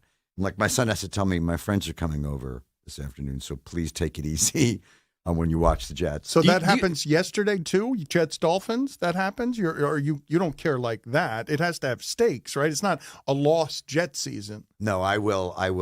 I am a Pavlovian. Trained to scream the F word at the Jets. I mean, they're so worthy. Such ridiculations occur with their penalties and with their quarterbacks who miss throws that literally I would make. You cannot help but scream the F word. Do you scream as yourself? Yes. I don't mess around. There's a deeper meaning there, I think. I dare say that Hank is Hank. Mo don't care about the Jets, Wiggum don't care. None of the characters care. No, they don't care about anything. Comic book guy. Comic guy, he yells at, content that way. Worst episode ever. But no, sports is for me. It's just for Hank. Yeah. Does your family understand this side of you or just merely tolerate this side of you? They don't understand it. They do tolerate it, I guess, because they love me. But it is at times like someone that scared them. You know, somebody screams. Can I curse on this? Yes. Somebody screams "fuck" at the top of their lungs. It took some getting used to. Like, what? They come running. What's the matter? Like, the fucking Jets is what's the fucking matter. Yeah, Tyrod Taylor. We're in the Tyrod Taylor portion of the schedule. It's mostly directed at Woody Johnson, quite frankly, these days. You know, that's another reason why that's what I'm reduced to, is like doing like the complicated math of how the trickle effect from Woody Johnson ruin everything has created this horrible play I just saw. But how does this change like your viewing experience, your relationship with sports to hate watch a team you love? Because this is not your relationship with the Knicks and the Mets. I mean, maybe it was. It goes off and on. You know, since Steve Cohen has purchased the Mets, it's much more about just enjoying the product. I don't know what changed at MSG, but somehow Mr. Dolan decided to hire Leon Rose and Worldwide West and let them do their thing. He went to build the Sphere. Dolan got distracted by the kid and cat toy that is the Sphere. Yes, maybe that is what happened. But I'm grateful that they have a good product now. We can enjoy them again. The Sphere is flailing. Like they're realizing that it's really hard to pay $1.5 million in electricity a month and have to pay for the upkeep of 100,000 LED screens, and they are really struggling when you don't have casino money or hotel money. You got to fill it only with Bruce Springsteen's cover band because you need the events to bring people there. We'll play the Sphere. I'll play the Sphere. I can play the Sphere. What are the highlights? I want to hear more. I really do. I know you did talk about this with Pablo, but this is new to some parts of our audience. The Bruce Springsteen cover band experience, you just said it's at the top of your list in terms of things that you've gotten to do, because you legitimately don't have to be doing anything creatively. Never mind, memorizing 120 pages in a couple of months, as if you were doing a play. You're basically making all of your own creative choices, and this is a passion project that offers you, nobody wants to pay for this. Like, nobody's going to help you with this. No. Only customers who would come see it would pay for it. But it's not something that you're embarking on, something that is strictly you funding your own imagination. I've actually given this thought. There's many levels. I love this music very much. It's a way to literally keep it alive. I mean, I got very, very nostalgic turning 60. All that music from that era started meaning a different thing to me, at the top of that list being Bruce music. I've discovered that singing, this is scientifically proven, your vagus nerve, it's very healthy for your vagus nerve really likes it. It's very calming and energizing at the same time. It's like a chanting meditation. Even singing like him, huh? Because that doesn't seem his form of song seems less relaxing, that it's less meditative than the average singer's soothing voice. Well, there's something about a rock and roll scream. Like Bruce sometimes really screams that rock and roll scream, and I discovered in trying to imitate it and unlock it, like especially the way he cuts loose on songs like Darkness on the Edge of Town, there's like a primal, I think, teenage anger and sadness that is contained in that sound. It was like therapy. It was almost like I unlocked like sadness and anger I didn't know I had going back from age 15. It really is like sound therapy. And there's nothing like playing I love this music. If I could describe for the audience the smile that just stretched across Dan's face as he revealed that actually this is all about your buried childhood trauma, Dan's like, could we have not started with this? He would have spent the last hour. The idea that he finds catharsis in screaming for something he's buried for 45 years in the depth of his soul and feels it while singing, like that didn't realize it before, but realizes it as the sound comes out of his mouth. That's unbelievable. It was. I started to actually cry, and it's just real joy for me. And to play with all the kids in the band, they all could be my children. They didn't grow up with this music, so they all had to learn it. So it was like introducing them, and now they love this music. And it's like a family. It's all the parts of show business that I really love without all the parts I hate. Without the bureaucracy. So the fact that you're doing it on your own, funding it yourself, allows you to make all the choices for yourself and doesn't have interference. Where do people find it? Streaming.net? No, we're easier to find. Just go on our website, easystreetband.com, and you'll see we're playing in the city. We're playing at Sony Hall January 11th. We'll be in Aspen and Crested Butte over the holiday. And we got a bunch of dates next year. These are undertakings, correct? To tour is an undertaking. No one's dying. But your family is having to go to Crested Butte with you. Well, this is another great thing. They love to ski, my wife and son, so they were going to Aspen anyway. I usually sit it out because I don't like it, so I saved the money. But I booked 2 gigs, so I get to go play rock and roll, and they ski. You know what? I'm sorry. I've Googled what Crested Butte is. This looks like a nice place. It's beautiful. It's amazing. Hank is not slumming it. Wait a minute. You think Hank's family is skiing in some sort of whatever the equivalent is of a third world nation? No, you're talking we about play Butte. I'm like, what is that, North Dakota? We play working class towns, too. We do. We go everywhere. Hank, it's lovely to see you. We're out of time. There's never enough time. Thank you for being with us. I'm glad we didn't ruin Chiefs, Texans for you or Packers, Bears. I thought for sure it was going to get ruined, so I'm looking forward to it. I'm still contemplating doing that right now. Don't do it, man. Ask any of my friends. You don't want to earn my wrath like that. Look at him. That sounds threatening. I know. I get really pissy about it. You've sort of described towards the end here a cult. You have all these people who worship you as Bruce Springsteen, who they've never met otherwise, and now you have all these people who are sort of distorting reality to make sure that Hank Azaria gets a bespoke version of professional sports' most popular thing in America. I look at it more like I've learned to ask for what I want, and if you ask, you receive sometimes. Nice seeing you, buddy. Good to see you, too.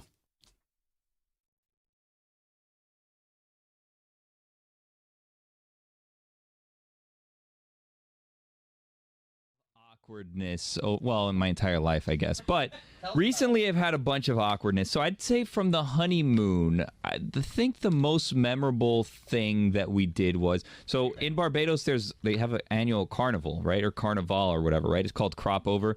And it's at the end, well, it's actually called Kadooment, but that's a different story. All right, go sit outside for How do I not get frustrated with that? Like, I missed it for 10 days, but I don't miss it anymore. Those are important details. I normally don't hear, but I heard it.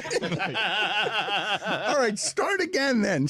And real quick, Mike, just the short version. Billy being asked, where were you, Billy, on your honeymoon?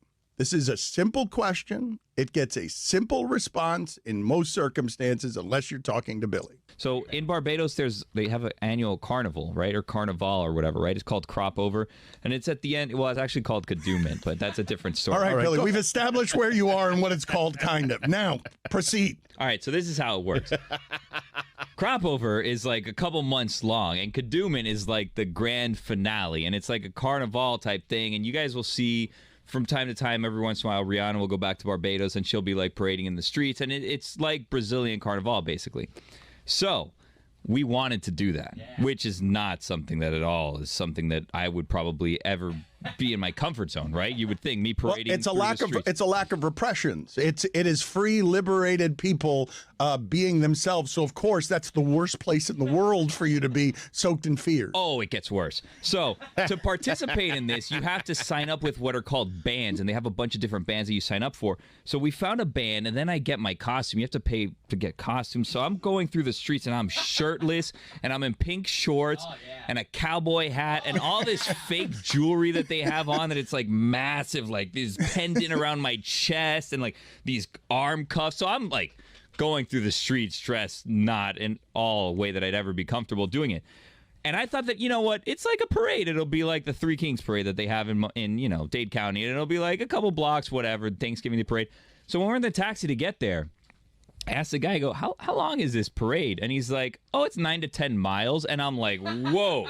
9 to 10 miles, like that cannot be right. So I'm like feverishly looking through my phone. Like, I need to find the parade route. I need to know exactly where I'm going through Barbados. I need to know. You're doing this with like bejeweled and all sorts of fake jewelry. Yeah, dressed like a clown in the back of it. And don't get me started on Barbados taxis because it doesn't cost $20 American to go everywhere. Okay, like I went like 10 blocks. $20 is way too much to go on a taxi 10 blocks. All right. Once you're in the cab in their territory, they've got you, Bill. It doesn't matter. You're lucky it was only $20. Put it on the poll. Once you're on the cab in their territory, do they have you? It's a home game for them. A bit steep for the amount of travel that we were like 2 miles. $20 seems like a lot, but whatever. So I find out that it's actually a 10K, which is like 6 miles. But either way, I'm not prepared to be walking through the heat dressed like a clown for 6 miles. I haven't walked 6 miles in my life, I don't think. I don't know the last time I did it. And I wasn't wearing my Fitbit, so none of the steps counted. That's the only reason I wear my Fitbit, so my steps count. But if I don't wear my Fitbit, the steps don't count. So it was a total waste of time walking through here. And I was sunburned, obviously. There was lots of the jewelry. From the jewelry, oh, if I could show you the burn that please I had. Please do. Like, oh wow! I had a giant circle here for a little bit. Yeah, there was a big circle here for a little bit. Yeah. Everyone was drinking alcohol, but I was drinking water. I thought I was going to pass out and die on the street. You were careful and responsible at Carnival. I had to pee so many times, and you had to pay extra to use the wee-wee card. You know what the wee-wee card is? I didn't. I had to ask, what is the wee-wee card? It was basically this flatbed truck with like 6 or 7 porta potties on the back of it, and you had to just kind of hop on it while it's moving, and then go into the porta potty and then hop out. That's a heady play, man. That's wonderful. That sounds delightful. Very dangerous. Very dangerous. Man, you guys talk about some weird time for some ads. So what was the most awkward visually? Like where you're wearing the costume and you find yourself in an uncomfortable place in the cab? Like, was there any place where you were most uncomfortable wearing that stuff? In public. I'll show you guys the pictures. I'm not putting them out there because I don't trust the internet and I don't trust these listeners because they'll just embarrass me forever if I show you the pictures. I'll show you guys. It was ridiculous. And by the way, the things that were going on in this parade. Yeah, sensual. Oh, my God. Yes. I saw things I've never seen before. Baby. Best F1 minutes with Jessica Spatino. After a blank space on the calendar, Formula One is back in Azerbaijan despite its reputation for tight corners and narrow roads. F1 is putting a sprint race in Baku. On Saturday, Charles Leclerc is fearless in pole position as the sprint begins. But at the start, London boy George Russell delivers some karma to Max Verstappen, making him a move to push him wide. Max is red, but George says, "Don't blame me." Number 22, Yuki Tsunoda clips the wall and loses a tire after just 2 laps. At the restart, Sergio Perez has a lead with 5 laps left. It's time to go. Checo wins the sprint race, but Max and George have bad blood when the race ends. You guys see what I'm doing yet? Will there be vigilante shit on Sunday? This is amazing. You need to calm down because it's lights out and away we go in Baku. Sparks fly, and Verstappen is driving like he's in a getaway car and pulls out into the lead. Long story short, Nick DeVries has a glitch and a safety car ensues. Perez is in the lead after a slew of pit stops, but he's not out of the woods yet. The one driver, Max Verstappen, has speed, but that's when Sergio Perez says, "Bye-bye, baby." As the race ends, Esteban Ocon goes into the pit, but the mastermind race organizers have let press onto the treacherous pit lane. This is why we can't have nice things. 7-time champion Lewis Hamilton finishes in 6th. The last great American dynasty, Haas, finishes out of the points, but today was a fairy tale for Sergio Perez. Verstappen finishes in 2nd, which is better than revenge. 1-2 for Red Bull is nothing new. They don't have champagne problems on the podium, but the anti-hero Max Verstappen is only ahead in the Drivers' Championship by 6 points. Fernando Alonso and Taylor Swift rumors are swirling. Long live Formula One. Max Verstappen has won the Drivers' Championship, but we still have 4 races to go. In Austin, Daniel Ricciardo rides a horse named Horsey McHorseface into the paddock. Zach Brown accuses Christian Horner of cheating, and Fort Lauderdale's own Logan Sargent will join Williams in 2023. During quali, Carlos Sainz takes the fastest lap while his teammate Charles Leclerc takes a grid penalty. Martin Brundle gets snubbed by Brad Pitt. Tim Apple doesn't know how to wave a flag. 440,000 people are at the Circuit of the Americas. It's lights out and away we go. On turn 1, Max Verstappen gets ahead of Carlos Sainz, and Sainz tries to recover, but gets hit by George Russell. The Spaniard is out of the race before the 1 lap is even over, and Russell takes a 5-second penalty. Valtteri Bottas' race ends early, and a safety car helps out Charles Leclerc for once. Fernando Alonso and Lance Stroll get in a massive collision, and debris is everywhere. Lewis Hamilton, on hard tires, leads the race with 10 laps to go, but the Flying Dutchman cannot be beat this year. It's Verstappen, Hamilton, and Leclerc. Sebastian Vettel battles to the finish in his final USGP. Baby Lando finishes 6th, and Yuki gets a point.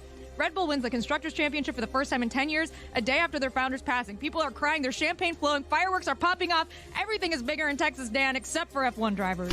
Yes, it's time for the F1 minute here, even though I want to hear that sound gave it again. away? Je suis stressé. pour les minutes de Formule 1. J'ai besoin d'énergie. Énergie. Let's go, energy. Oh, energy. Bonjour et bienvenue à Circuit Park pour le Grand Prix de France. Les températures élevées sur le circuit signifient que la gestion des pneus va être essentielle. Charles Leclerc, le pilote automobile monégasque, fait passer à Max Verstappen pour la première place. Le pilote Ferrari doit gagner pour rester dans les championnats. Mais non! Quelle horreur! Une catastrophe! Sacré bleu! Charles Leclerc sort de la course! Encore de la malchance! Il est fini! Une honte! Max Verstappen prend une grosse avance. Lewis Hamilton, le pilote Mercedes, est 12e. Carlos Sainz, l'autre pilote Ferrari, a commencé à la 19e place, d'où sa pénalité pour le changement du moteur. Et les roues contre roues avec Sergio Perez, mais l'imbécile de chez Ferrari recommence. Max Verstappen a fini premier de la course. Carlos Sainz est le pilote du jour. Lando, l'enfant Norris, a terminé 7e. Lance Stroll a terminé avec un point. Félicitations, Mike Crack. Huh? Wow! Oh my God! Holy shit! Holy Merci. Oh my God! Was there an imbecile in there? Did you say Les imbecile? imbéciles de chez Ferrari recommencent. That sounded so exciting. I have no idea what happened. Les pauvres Charles Leclerc, les pauvres. My God, that was incredible. That was I really am good. so jealous that you can do that. Christophe. Merci, Guillermo. Well, the music ran out, but I think you should, because we didn't have an F1 minute today. I think you should give people a Lord of the Rings minute. Yes, I think you should give people. Spoiler alert or no spoiler Dangerous alert? game, man. Dangerous game because of what? To us, you can spoil as much as you want. So I say go for as many spoilers as you like. All right, I'll give a spoiler of what happened at the end of the last Hold on. episode. Let me get you Hold music. It was insane. Okay, so spoiler. Do not listen if you don't want to know what happened in the last episode of The Lord of the Rings, Rings of Power. So Galadriel and Halbrand, who everyone thinks might be Sauron, they go from Numenor back to Middle-earth, and they're in the Southlands. And the guy who's like the head elf of the Southlands, who's trying to help protect all the people who are getting invaded by the ORC army, they're trying to figure out how to get the orcs to go away, the ORC army, and to get free of them. And right now, a lot of people are calling it Before-Dor. We think they're in Mordor before it becomes Mordor, before Mount Doom erupts. Interesting, because there's been a mountain that they've shown a couple times in different scenes throughout the series, right?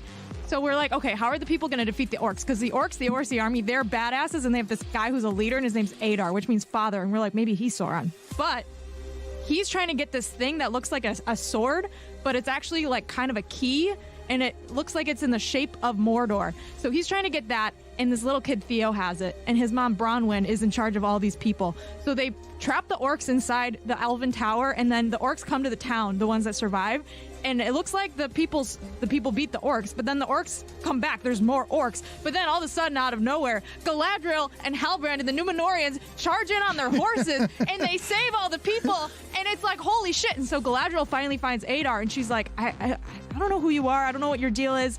Are you Sauron? What's going on here? And he's like, I don't know. I'm not going to tell you. I'm going to be mysterious. And then Halbrand comes in, and Halbrand tries to kill him. And everyone's like, well, why would Halbrand kill him if he's Sauron? And this is a servant of Sauron. Maybe it is. Maybe it isn't. We're not sure yet. I kind of think he is. And then fast forward, the little sword thing that they had, it was wrapped up in like a burlap sack. And the little kid is about to throw it like into the Sundering Sea or whatever to get rid of it forever. He opens it. The sword's gone. It's a decoy. This old creepy guy stole it, took it back to the Elven Tower, which used to be where there was dark magic happening, shoved it in the ground, turned it. It created a chain reaction. All this water starts pouring in underground where the orcs have been tunneling, the ORC army. And Mount Doom erupts, and it covers the sky in ash. But he just won with Jeremy Tashi. Because Jeremy was an alleged journalist last night. Yeah, my thoughts exactly. Jeremy, who is an up-and-comer in the broadcasting game and is someone who has now journalistic credentials around, literal credentials around the Heat and the Marlins. Yesterday he was hosting, and this is one of the great things, Stugotz, this time of year. We get it so infrequently around here in South Florida. But South Florida has always done this well. The rest of the country always makes fun of, you guys don't care about that sports that much. You're bandwagon people. All right. Many of us are. Not everyone is. The loyalists are super loyal. But Miami does the bandwagon better than anybody. Miami does. Everyone now show up for the party. And so you have, stunningly, a hockey arena in the Everglades.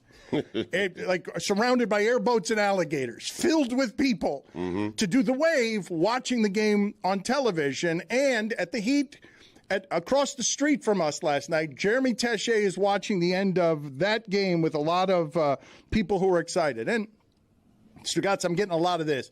Jimmy was out of bounds, and it ended up being a 3. That was a goaltend ref culture win. Okay, whatever. Tell it to the people who were yelling and screaming around Jeremy. How about this? 1-1, we're coming home. Okay, who's we? Yeah, I took the Heat in 5. Anyone else?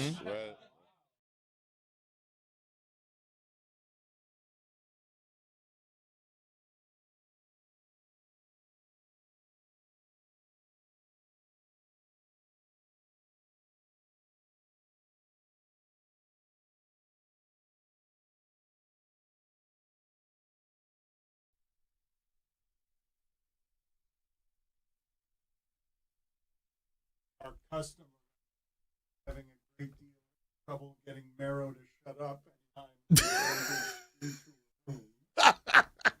People are frantically behind the glass. Lewis is here, by the way. And he is frantically, he's like running around like he's overseeing a slowly burning space shuttle. Yo, you remember that scene in 24 when they locked down the glass and there was like gas coming in, and like the chubby dude that was like the tech guy was behind the glass. He was just like, no, that's what Luis is doing right now. Yeah, he's a little scared because I'm not hitting the right buttons, and we're trying to merge. We haven't done this before, where we merge live New York and Miami studios, and now we've got Mero comes in, and he won't shut up. Right? Dan explicitly was like, "Can you please stop talking?" Everyone was trying to give me instructions so that I wouldn't do what I just did, but you're coming in here talking about cigarettes. Where it is that I should have watched the World Cup draw if I wanted to know what was going on with Haiti. And it's like I couldn't get Mero to shut up, but I'm excited to have him here, and I'm excited about what it is that we're doing this week in combining really the dream projects that Meadowlark has birthed here between what Pablo does and what we do in Miami. I wanted to bring in Amin here to ask you about whether or not Giannis is coming to the Knicks. No. Or you don't want? You don't want Giannis? No. All right. I mean, tell me what's going on with Giannis. What do you expect to happen here over what you've seen happen over the last week? Well, Mark Stein's been reporting that the Bucks are telling everybody they're not listening. They're not listening. They don't want to trade Giannis. I don't know where this is coming from. And pretty much 29 teams are like, yeah, right. So they just keep calling them and say, hey, what about this? What about that? But I'm more interested to hear from Mero. You saying no to Giannis? No, hell no. Why hell no? Nah. Listen, okay. This is, y'all, listen, y'all know ball more than I do. I will say that, claro y pelao. You know what I'm saying? Like, y'all are more avid ball knowers than me. I watch, and I, what's the correct term? Vaguely conscious. Vaguely conscious. I was trying to think of wagering. I will wager on occasion. Okay, so in order to wager I'm saying intelligently, you got to watch the shit. The Knicks have started to gel. They look good. Even though Desmond Bain was playing dodgeball yesterday, with OG. That was phenomenal. I loved it. But they don't look bad. They looked in disarray in the beginning, and now they don't look like they're in disarray. They're winning games. They're covering. Okay, which is the most important part.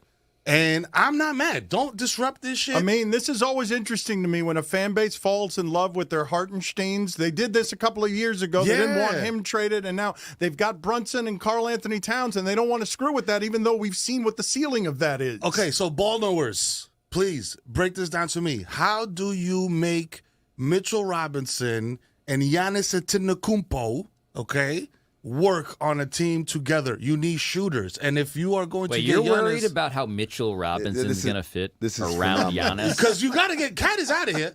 If you're going to get Giannis, listen, the Bucks are not going to trade Giannis for Deuce McBride and a couple second rounders. That's not happening. So you're going to have to do the Melo thing all over again and be like, yo, here's everybody. Except with the Melo thing, I was okay with it because you've co-hosted a podcast with Carmelo Anthony. Also, that part. But like previously, predating that, also I knew Timothy Mozgov was a bum. So I was like, what, is this guy, this big goofy Russian, is holding up this trade? Get him out of here. Shout out to Wilson Chandler, everybody else. This is a different situation. Karl Anthony Towns is the best shooting big man in all of the NBA, period. I don't want to hear any argument to the contrary, and I'm not saying that because he's Dominican. I'm saying it because it's the truth. I feel like there's a small percentage at the very least that is saying it explicitly because he's Dominican. He's 8.5%. You know what I'm saying? Conservatively. The team looks good. There's a chemistry. There's 16 a flow. and 7. Yeah, I'm not second in the East. Yeah, not mad at the second in the East. I mean, I think that he speaks for a lot of New York and a lot of fan bases when they fall in love with the thing that's 16 and 7 that's scrappy, and you bring Giannis in, and it becomes a different thing. But it's not going to be worse than 16 and 7. Do y'all not think that Giannis is right on the precipice of being a bum? Not a bum. Jesus. Not a bum. He had his best season last year, I think, right. statistically. He learned how to shoot a jumper last season. So it's like now he knows how to shoot an elbow jumper. You're going to trade every shooter you have on the team to get him in there? We don't got picks. What are we going to do? Call Sam Presti, bro. Make something happen over there. I mean, what are your thoughts here? Like, because I remember the 42-40 Miami Heat of Lamar Odom and Karan Butler and Brian Grant What not a wanting team. to trade for Shaq. Not wanting to trade for Shaq. Like, No, we gotta give up they fall in Karan. love with the scrappy team. That's crazy. This is not a scrappy team. All these motherfuckers are making $40 million. What's scrappy about that? I'm scrappy. I don't got 40 mil every year. Can it, clock it? Stop. Karl Anthony Towns, all these guys are all-stars. Mikal Bridges, bro, you traded all those picks for that guy to space the floor. I'm using all these, like, basketball cliches. Space the floor. We need spacing. You know what I'm saying? Giannis can't shoot no threes. That motherfucker shot 20% from three. I want Mero to moderate a panel at the Sloan Sports Analytics Conference. Come on. Get me on Basketball Reference. You know what I mean? Just hip firing. I don't want Giannis. I mean, I'm just saying, like, he's a generational guy. Yeah. I agree with that. He's phenomenal. I don't think he fits in with what's going on. Also, he's mad buns, guys. Are we forgetting about this? This is New York City. The first bad game he has, the Milwaukee reporters are mad nice to him. They ask him questions. Oh, Giannis, do you consider this season a failure? And then remember, Eric. Eric, you asked me this. You asked me this before again. And then I tell you it's not failure. It's not failure. Tell that shit to the New York Post. That's not failure. Come on. They're going to be like Greek yogurt. They're going to have his head popping out of an Oikos bottle looking crazy. They're going to put his head on a gyro meat thing and he's going to be getting sliced by every New York Post beat reporter in the world. This is New York City. If you suck, they're going to be like, yo, you suck. Even if you suck for 30 seconds of an otherwise tremendous game. Are you going to allow Amin to say anything? No, let him. He's cooking. Let him cook, He's man. about to slather Amin in white sauce and red sauce. Tzatziki. Come on, man. They'll have a parade for him in Astoria. What are you talking about? This is like a dream come true. Like, I cannot think of another player going to a city simply for like the demographics between the Nigerians and the Greeks in New York. They would have forget it. A parade that would never end. And to me, This it's like is what I'm when you say you don't want to mess this up. This is what I ask you. Realistically, how good is this team? Is this a championship team? You think this team can win a championship with no additions, just this team? I think this team with some bench additions. That's the problem. It's the bench. It's depth. You know what I'm saying? I think with some bench additions that are not absolute bums, this team is a championship team. You know what I mean? It's just really about depth. You see what happened? They took out the starters. Bench came in. Lead shrunk. Got to put the starters back in. If we get into a situation where we don't have to do that, I say we like I'm on the team, then we're good. But Giannis, man, I don't know, dog. It just feels very, as a lifelong Knicks fan, I mean, it just feels very Nicky. You know what I'm saying? Like, yo, let's go get the motherfucker that's selling mad jerseys, and everything will be fine. I just don't think there's anyone outside of New York who believes the Knicks are a championship team with a couple of bench pieces. I'm fine with that. You know what I'm saying? Because nobody thought the Miami Heat was a championship team to go to the finals. You know what I mean? When they had that little run where Jimmy was doing his thing. Because they weren't a championship. But they weren't. You know what I'm saying? But they got there. They got there. Every year, it's a team that's not supposed to get there that gets there. Everybody's saying it's the Knicks. Listen, until Jason Tatum comes back, the East belongs to the Knicks. I don't care what y'all say. I don't know Mic how drop. Mero feels about football. Are we still in the place, Pablo? I've been saying this here for a few months now, that the biggest story in football whenever the Chiefs lose, doesn't matter what else happened that weekend, it's the Chiefs losing. It's not the Chiefs winning, and it looks like What is Mero doing? What is that? That's the Shador. Oh, you're showing your watch. You know what I'm saying? Yeah. The Shador. You know what time it is. Losing to Tennessee at home Losing time. to Tennessee. But he's on the Browns. This is what everybody keeps saying. Like, yo, he lost. Bro, he plays for the motherfucking Browns. Like, that's what they do. They lose. You know what I'm saying? Like, he did his thing. I just tried to talk about the Chiefs and Mahomes, and you took me to Shador off of that football Sunday. Let's go. Let's get into it, because that was a hell of a game.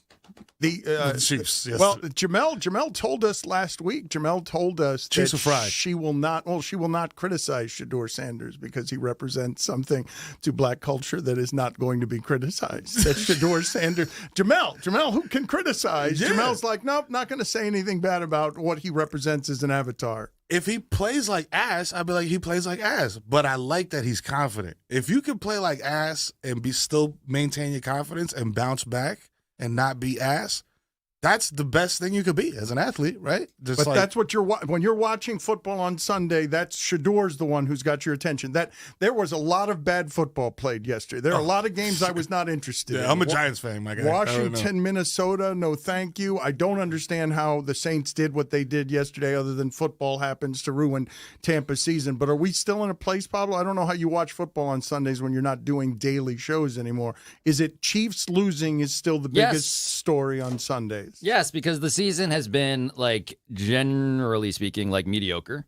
And the question is always, like, if you're to ask me to wager on who's going to win the Super Bowl, I think until last night, I would have said, give me the Chiefs. And now I'm watching Travis Kelce drop passes. I'm watching Rashee Rice drop passes. I'm watching the team around him, as well as Mahomes himself, just not feel like... And I've held out so much hope that, like, Mahomes is this magician that by the end is going to, like, make the woman not be two severed pieces, but like one human that's alive. And I'm like, I think your assistant's dead. Like, that's my concern. And so the Chiefs, by the way, it's funny, just like the spectacle of this too. For the NFL, in that box, right in the Kelce box, there's Leonardo DiCaprio watching the Texans just like curb stomp the Chiefs. It's like, I don't like this dude. I don't like it. I don't like Trav, man. What's going on? Come on, dude. You got to fix this, man. Dude, Tay-Tay, you're fumbling the ball, bro. It is the story, man, because it's like Kermit has been the story, man, for like the last how that was the worst game he's ever played was last night, Mahomes. You know what I mean? So, like, you know, for real ball numbers, it's like, all right, bro, you have never been this ass. This is shocking. You know what I mean? And to Pablo's point, it's like, wow, you have the capacity to be this ass.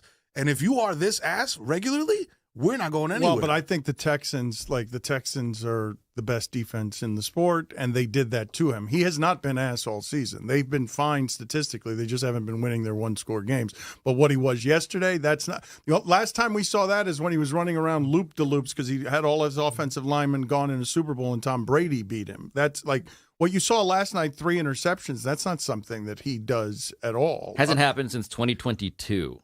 I believe. Yeah. 3 picks for Mahomes. But my dad says all the time, he said, Papi, let me tell you something. Every empire must fall.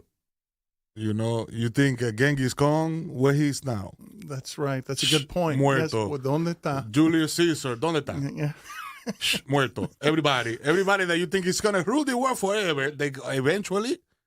muerto. I like Mero's dad as like a Dominican Henry Kissinger. You know what I'm saying? He's, you know what I mean? He's very, you know what I mean? I was going to say Machiavellian. He's not. He's a very good guy. Shout out to my pop, Tito. Roy, can you get the sound, please, of Wayne Gretzky mispronouncing an assortment of names because we decided Speaking to bring of geopolitical strife. we decided to bring Wayne Gretzky out as part of the World Cup stuff on Friday. Let's hear from Wayne Gretzky as he tries to make his way through a map. Yo, what's Caraco. a Canadian whiskey? Caraco. You don't think that Wayne does a lot in the way of speaking a great deal of Spanish? You don't think that Wayne does some Spanish flair accents on his countries? I've been to Canada. You know what I'm saying? Shout out to them. Not a lot of Latinos up there. I would speak to people that I identified as like, yo, you are a Caribbean, you are Afro-Latino. I can see it in your features, in your face. And then they'd be like, "Wagwan, my youth." No, I'm Jamaican. I'm just very fair-skinned.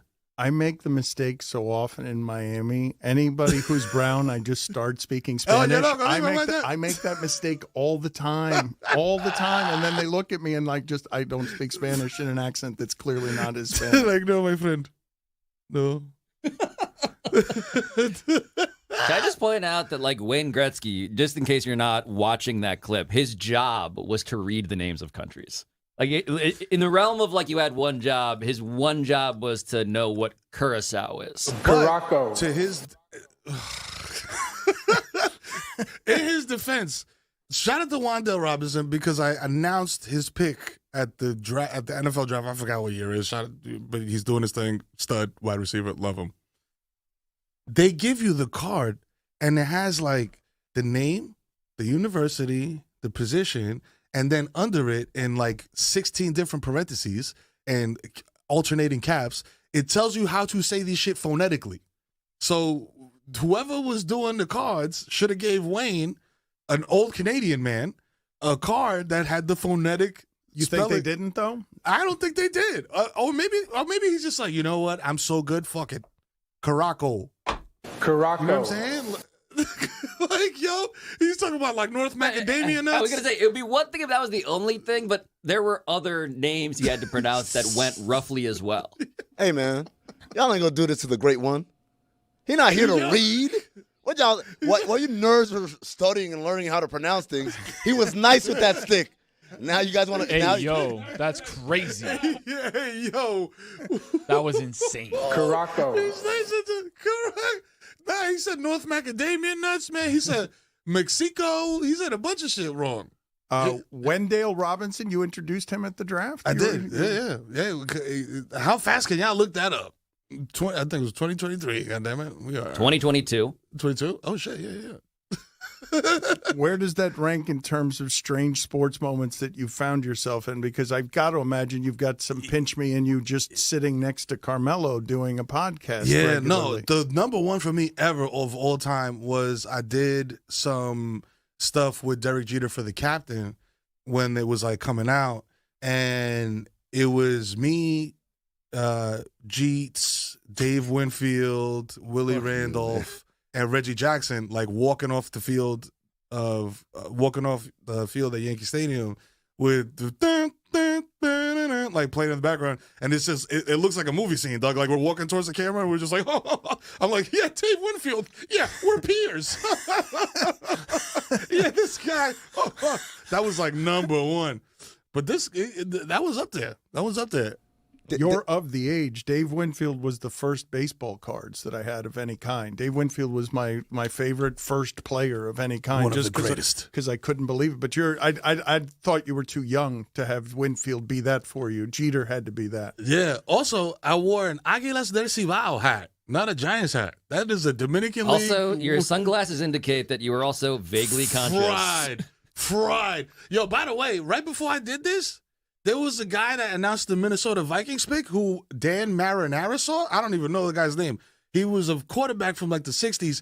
I don't know whose idea was to put everybody back there and have an open bar and have a bunch of dudes with allegedly CTE back there drinking hard liquor.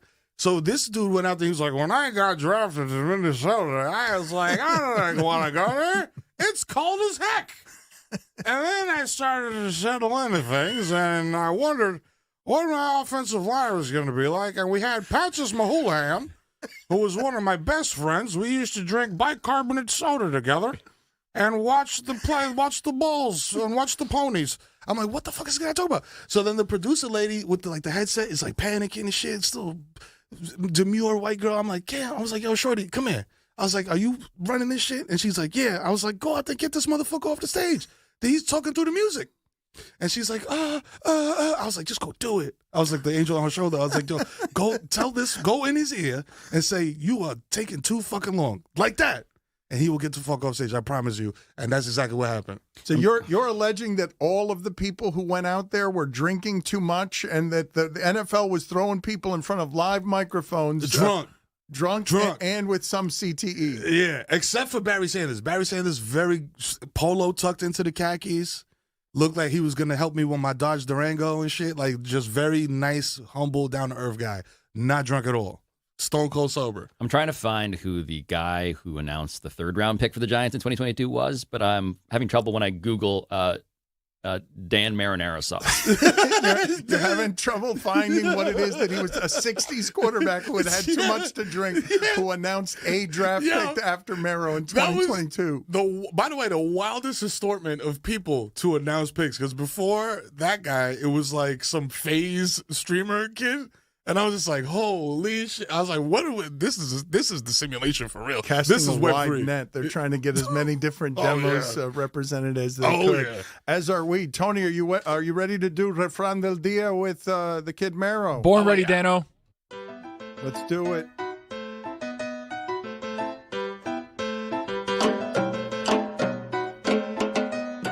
Damn, you should always guess me. ¿Qué lo que, Mero? Dame luz. Estamos aquí activos con mi tigre. Tú sabes que lo que es. Mira, estamos aquí, estamos activos. Miami está en los playoffs, ¿ok? La cosa está, las vibras están, oye, encendidas. Pero today's Refran del Dia is, let's spin the wheel.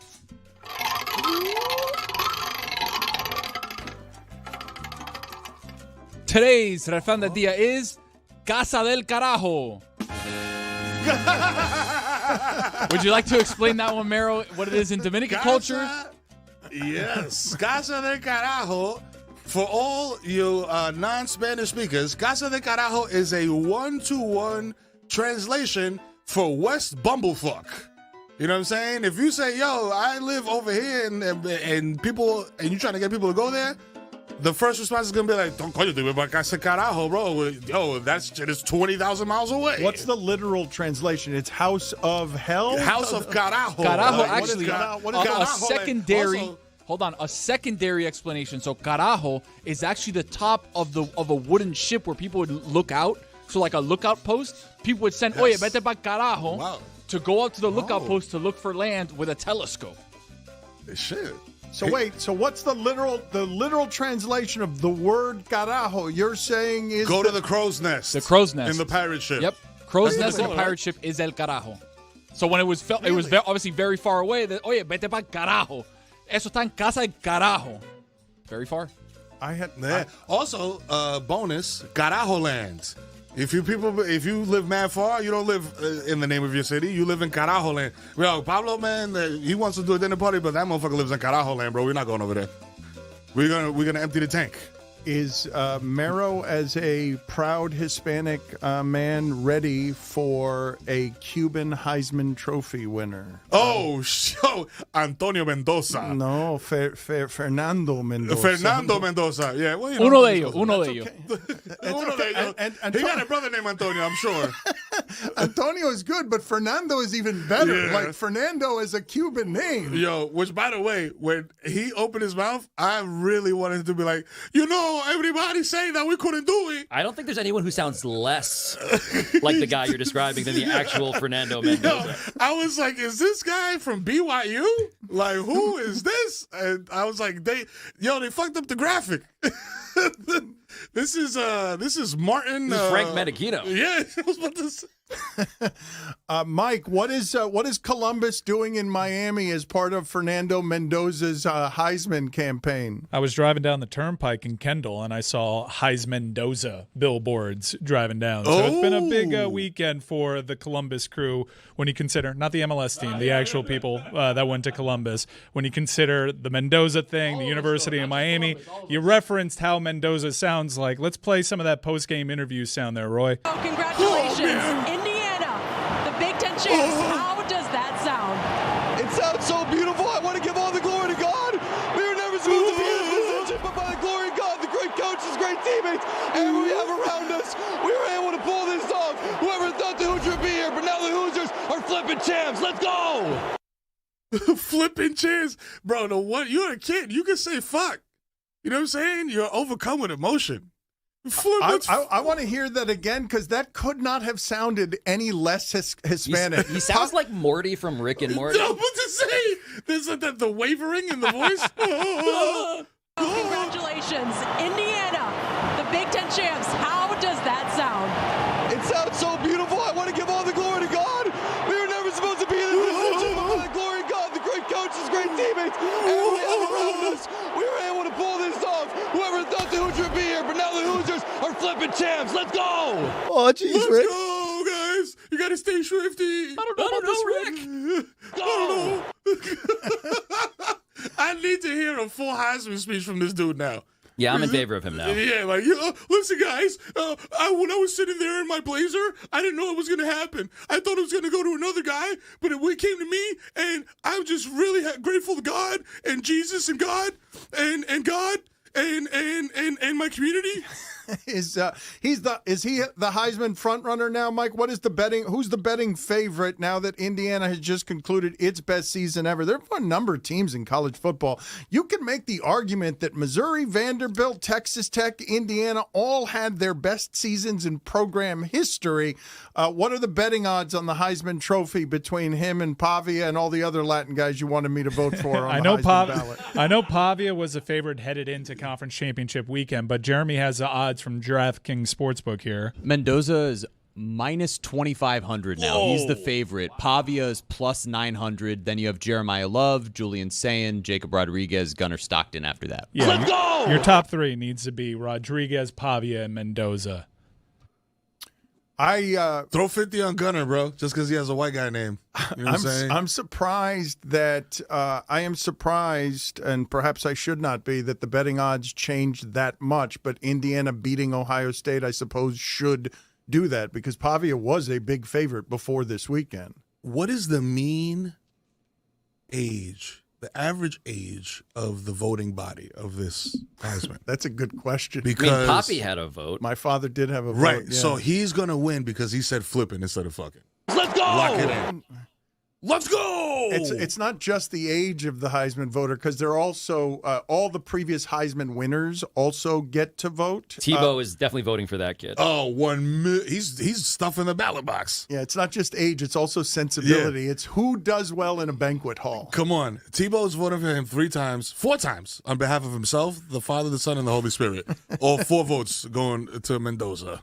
Pablo, what were the observations that you said that Mero was making about when he walked into the room that nobody was making when he walked into the room? You just pointed out that it looks like Dan is standing on, waiting for the train. Yeah, just like waiting for the subway. Yeah. Look, if you look at that single, look at that shot. He's just waiting. Dan's also dressed like he's outdoors right now. Yeah. That's how I know you're from Miami, Chip. You in here with a scarf on.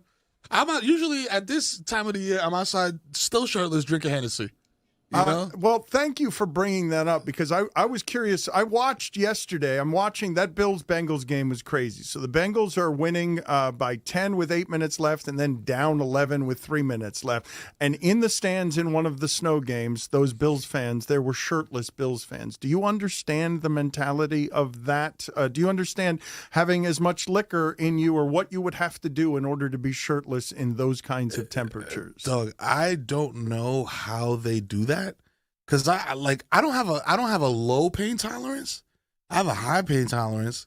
But for me to do that, you would have to hook me up to like a dilaudid drip or something. Like I just have to be in a fugue state. There's no way that I'm standing out there with my titties out and it's single digits or with a negative sign in front of the temperature, that is crazy. And then when the wind blows, it just slices across your nips. If you have acrylic paint on your titties, bro, in that weather, that cannot be good for you, bro. That is definitely toxic. That was a great Dilaudid reference because I learned what that was. I learned what that was when I was in the hospital with my brother. That is the medication that they give you when they don't want you to be feeling anything at all. Fim, there's nothing stronger than that, right? Like No. Dilaudid will make fentanyl pee its pants in terms of not having anything in the way. Can you of, put that on the poll? Yeah, put it on the poll. Will Dilaudid make fentanyl pee its pants? 1,000% as a drug. It was in the thing that apparently killed Elvis in that cocktail. It was part Dilaudid. Shit. You know, just to give you a sense of. Is that what got Mike too? No, that was that milk. What was it called? It was La leche. Yeah. Hey, yo, that's crazy. Tony, Tony's Come on now. Propofol. Let's go. I did not want us to do the "Let's Go" underneath me saying propofol, but that is the drug. Soundbite this. Propofol. Mike, did you know that Fernando Mendoza sounded like that when the Columbus Crew was telling you about the Heisman chances of Fernando Mendoza? Because I did not. Yes, I've known for a long time that he sounds the way Jeremy looks. Let's go. Yo, Jim, let's go. Yo, Jim, listen, man.